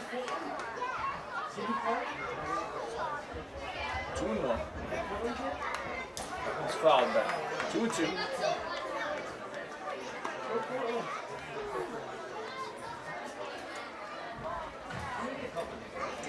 We'll have the top of the lineup due up next as Brandon Myers.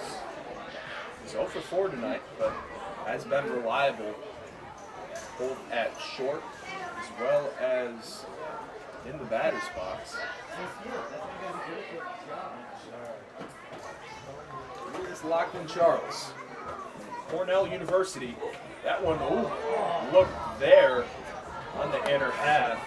So did Carlos Rodriguez. A nice slider there.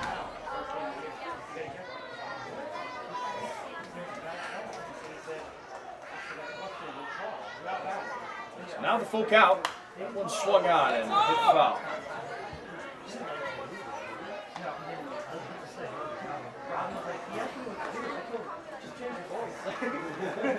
Carlos Rodriguez trying to keep the lead where it is currently at.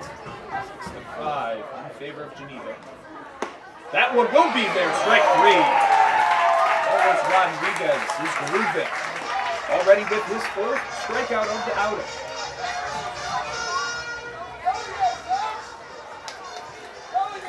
Shortstop number 7, Brandon Myers.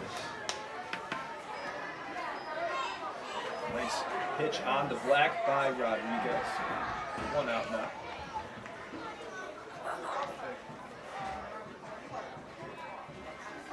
Here is Myers. Myers, big swing and miss to start off the at-bat. Sometimes when Rodriguez is up there, it just doesn't even look fair. He can just blow the fastball by you and make you look foolish with his off-speed stuff. That one, not sure if time was called. It's not waved off, so I believe it will be 0-1.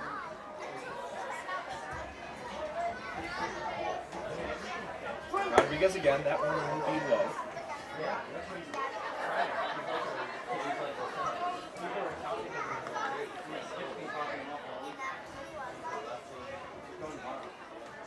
Here is the 1-1. That one is there for a strike.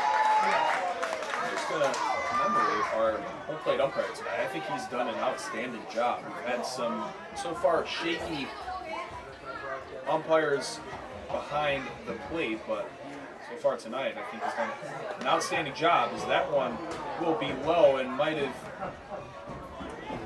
gotten Batavia in a place that you never want to be hit, as he's on all fours after blocking that one. It'll take a second to get up.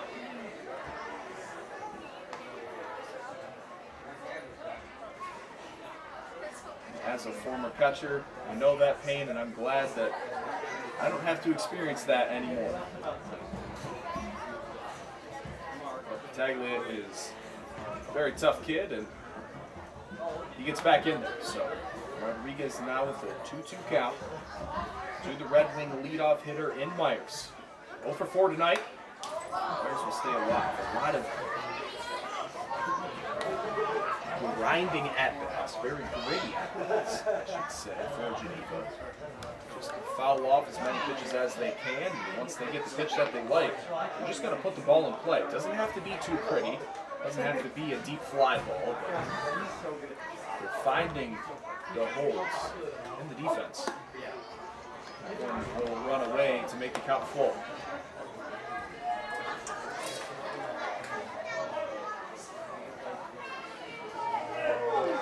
Trying to get back in the win columns. They have lost 2 straight.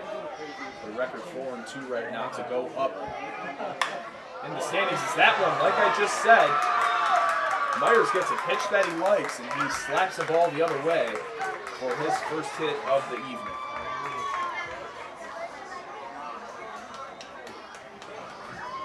Philip Bernstein up now.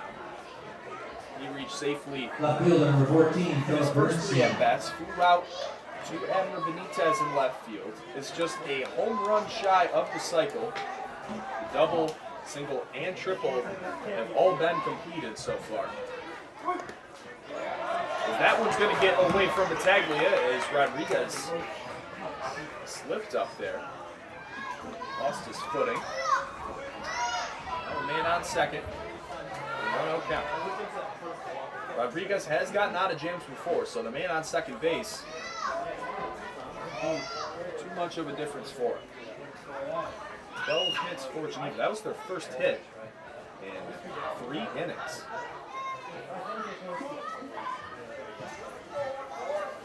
Batavia with a respectable 9 hits now compared to Geneva's 12.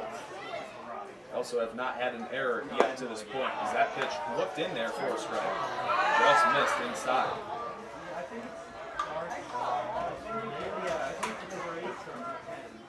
Two 2-0 to Philip Bernstein. The 2-0 fastball now. Oh no, never mind. It was a change-up. 2-1.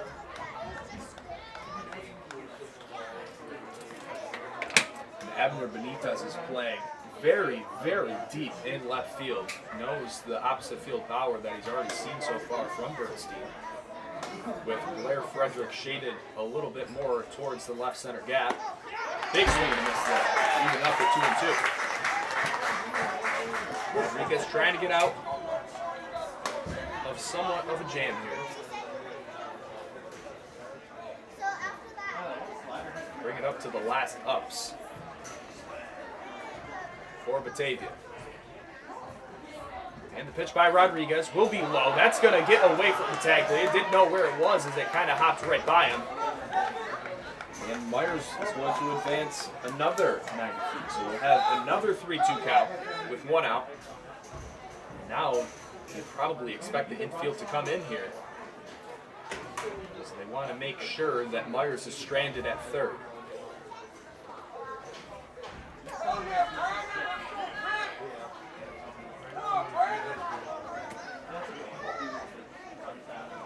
Rodriguez has not allowed a run yet this year. This is his 3rd appearance tonight. He already has pitched 6 innings so far in 2021. So that one is chopped over. They're going to have him play at the plate. They're just going to throw it over, and they're going to say that he's out at first base. But the run will come around to score in Myers. So a few wild pitches will lead to Brandon Myers scoring. As now Geneva will go up 7-5. 2 outs. Just tough positioning with the infield in on the play. Excuse me. That was just a long way for Caden Walton to come around and be there at first base. As both Joe Georger and Rodriguez were both going after the chopper. Very nice job to cover there by Caden Walton, who was a defensive replacement for Ethan Frasca going into the inning. Counts 1-0. Thomas Latham up now.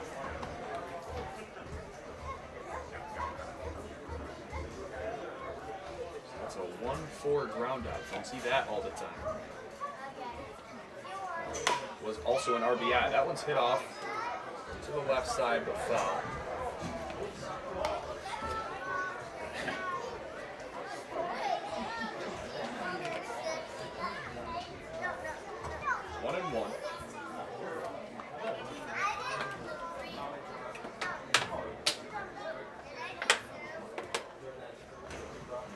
Rodriguez. That one's a line drive right back up the middle.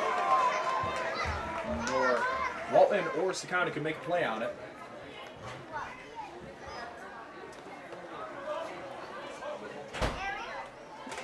As Latham picks up his third hit of the night. He's reached base safely in all 5 at-bats. He's also been walked twice and has scored 1 run.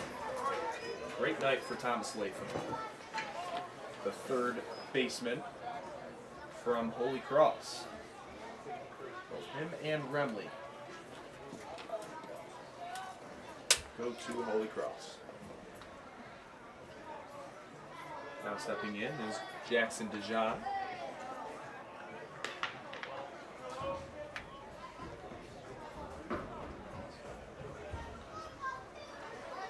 That one almost took off the head of DeJean. Another 390, this time for Latham. So there are 3 wild pitches so far by Rodriguez this inning. That's what I'm talking about with those command issues at points. That if he could just get that figured out and know where that 95-mile-an-hour fastball is going, a little bit more effective.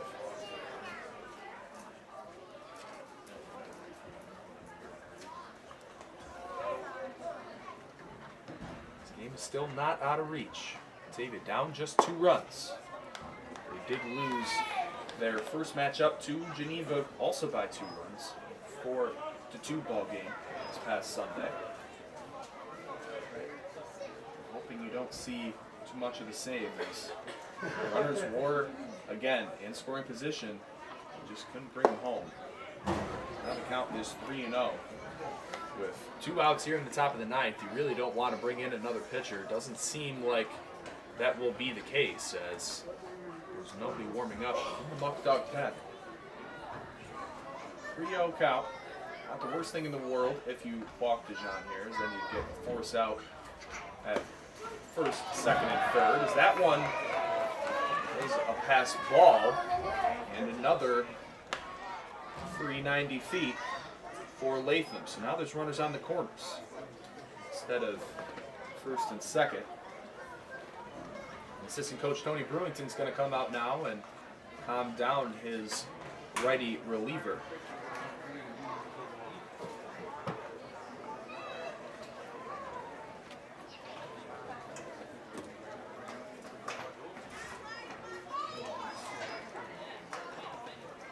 Up next will be Mike Borelli, the catcher.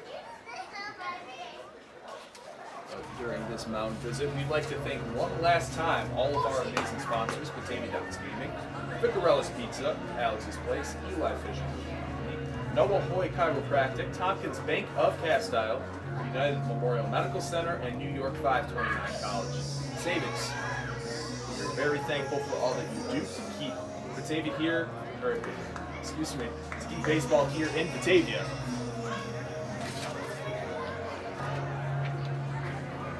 As Rodriguez will stay in this one. Probably a pretty easy message for head skipper Joe Martinez. The message was relayed by Tony Brewington, just to get one out here. All you got to do is just throw some strikes, another ball in play. Your defense behind you will have your back. A lot of the guys in the Muckdog pen at points feel like they have to do it all themselves. As that ball's hit out to center field. Coming on is Spencer Marcus. He will make the play. After a quick mound visit, and 1 run added on the scoreboard here in the 9th inning. The Muckdogs will have their final ups of the ball game. 7-5 game with Caden Walton, who came in for Ethan Fresca, due up first. Then we'll see possibly Cameron Connolly might see another hitter in his spot, and then Abner Benitez. So we'll be back shortly with the Muckdogs trying to come back here in the bottom of the 9th.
And here we are in the bottom of the 9th inning. Muckdogs just trailing 2 runs. And Caden Walton come in after the defensive replacement in the last half of the inning, trying to get things going for the Muckdogs. So far this season, Caden Walton is hitting exactly 300.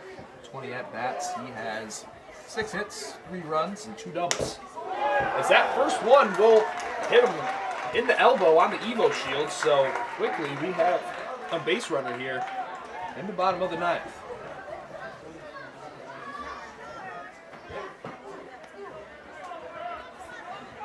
That's your hitter, number 15, Cameron Conley. Cam Conley's going to come up now. The Lincoln University, Pennsylvania native. To pass the baton down. Get some runs here. Benitez and Marcus are due up next. We'll watch the first one from Matt Remley be low for a ball.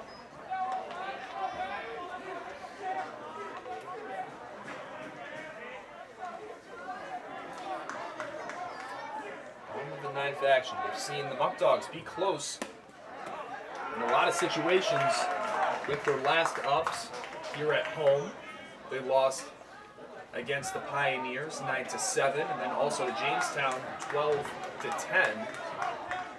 Both times that they had last ups in the bottom of the 9th with guys in scoring position, and they just couldn't come through. So hopefully they can flip the script tonight as Cam Conley's in a 2-0 count. That one will also be low. So 4 straight balls from Remley. The Muckdogs are threatening to create something big here.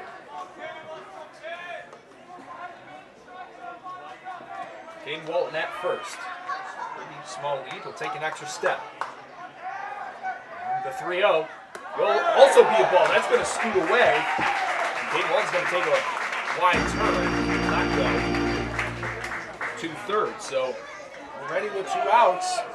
2 free passes from Remley. We do have a lefty up in the pen. Can't really tell the number, but with the situation now, with Abner Benitez up, I wouldn't be surprised to see whoever this lefty is in the pen, as they are going to bring him in.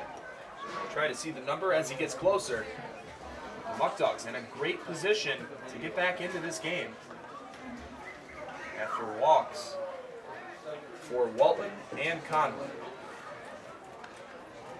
After Benitez getting that shot to have his hitting streak go to 8 games.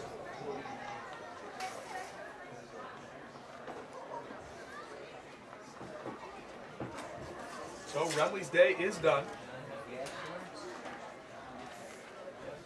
Looking at my sheet to see who is now pitching.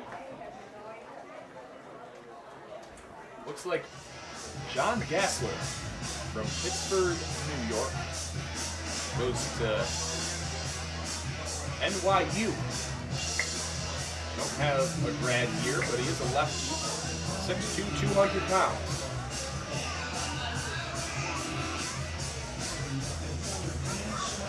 Gassler, we'll see if he brings the gas here in the bottom of the 9th. With 2 runners on. Abner Benitez 2 up. Spencer Marcus. Give each other a little motivation. Let's see the first pitch from Gassler here. Looks like a lengthy lefty. Throw the typical lefty arm slot. Abner hit it out. Spencer Marcus are just the guys that you want to have in this situation. If Gassler moves one over the plate here, we know what either of those 2 guys.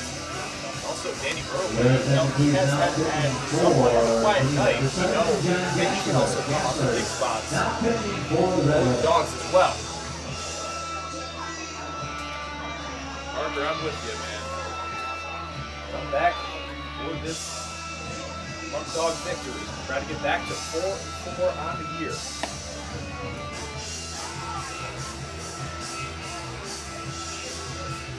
Night at home here for Batavia Blue Devil night at Dwyer Stadium. The Muckdogs will be on the road tomorrow at Sal Magny Stadium to face the Niagara Power. And will host the Newark Pilots for action on Sunday.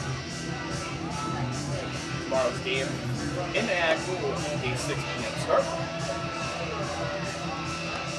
believe that it will still be a 7:05 start for our Muckdogs at home at Ford Stadium to end the weekend. We're inching close to actual summer. It's going to be great to see more kids come here during the weeknights. The school's almost wrapped up. A lot of local kids that are in college, like myself, that are here for the summer, so it's great to see some of them also here in attendance to cheer on local guys like Jerry Ryan Hart. Also, just watch baseball. It's such a staple here in Batavia in the summer months. Now we will see the freshman outfielder from Alabama State, Abner Benitez, up in the biggest spot that he has been in so far as a Muckdog. 0 for 4 so far, trying to keep that hitting streak intact that is currently hanging in the balance. Men on first and second. Walton, the lead runner. Game tie. The run is at first, and Cam Cotton. Believe me.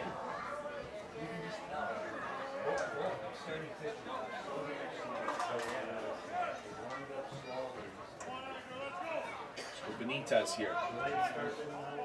As the corner infielders are in on the grass, just in case, in the lefty-on-lefty matchup, Benitez is showing bunt. We'll see what happens here. As that one, they say Benitez did not hold up on the bunt attempt, so it will be a strike.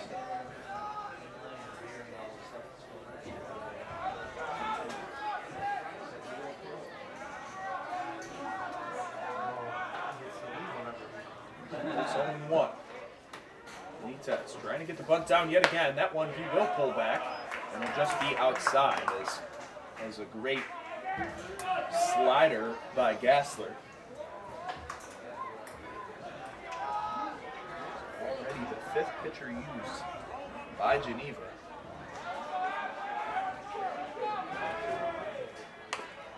And that's a great bunt put down. They're going to throw it to third. That will not be in time. As a very interesting play for Noah Richmond, the first baseman, to field that bunt and throw it over. So Abner Benitez will keep that hitting streak intact at 8 games. So right there, I mean, Reichman is probably thinking to himself, yeah, well, probably should have just got the guaranteed out, just had runners in scoring position. If you think about it, they haven't attacked any of them all day. So Abner Benitez getting high fives from the dugout. Christian Robinson will come in to pitch run. Hottest bat in the Muckdog lineup. Spencer Marcus up now. With bases loaded and no outs.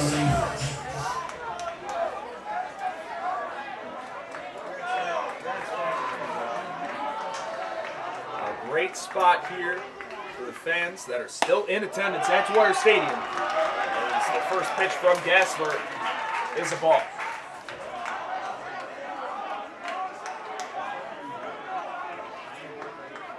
Caden Walton at third. At second is Cameron Conley and the speedy Christian Robinson that just entered the game. He's at first. The count is 2-0.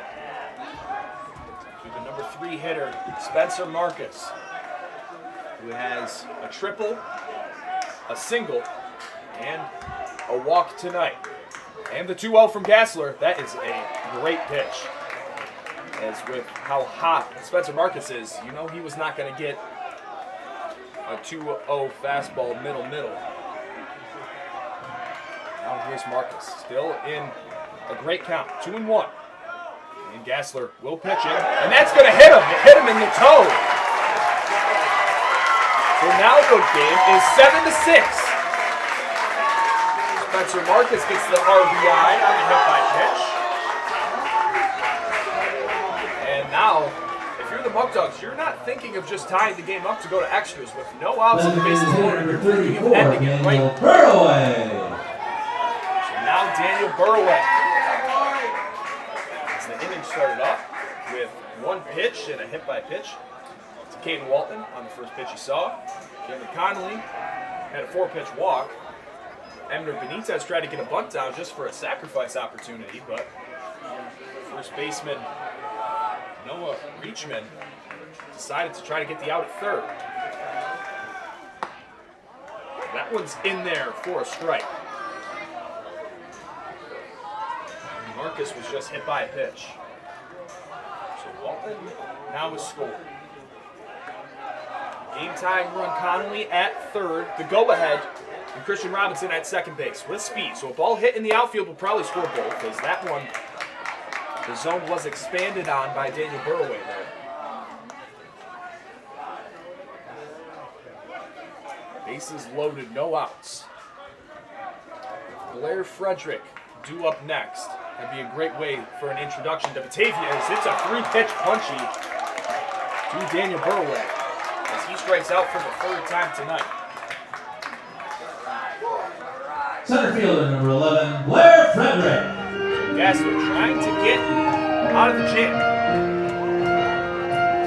Just one out here in the bottom of the 9th. Blair Frederick. A lot of hype around this kid. The former LSU Tiger and superstar at Xavier University of Louisiana. Trying to come up big here. He will be on the mound tomorrow for the Muckdogs. Here is Frederick, the 0-1. That one's hit right back at him. Are you kidding me? And Gassler catches the line drive, and Cameron Connolly is doubled up at third base. So the Muckdogs are going to lose this one in probably the worst fashion that you could think of in that situation. And I am lost for words. That one hurts, as Muckdogs will go to 3-5 on the year. 7-6 loss. Geneva 7 and Muckdogs will now change gears, as they will play at Sal Magley Field tomorrow against the Niagara Power at 6 o'clock. I will be there for another broadcast. The Muckdogs will be back home on Sunday against the New York Pilots. Thank you for another great night. I'm signing off. Griffin Del Pena. Another great night here at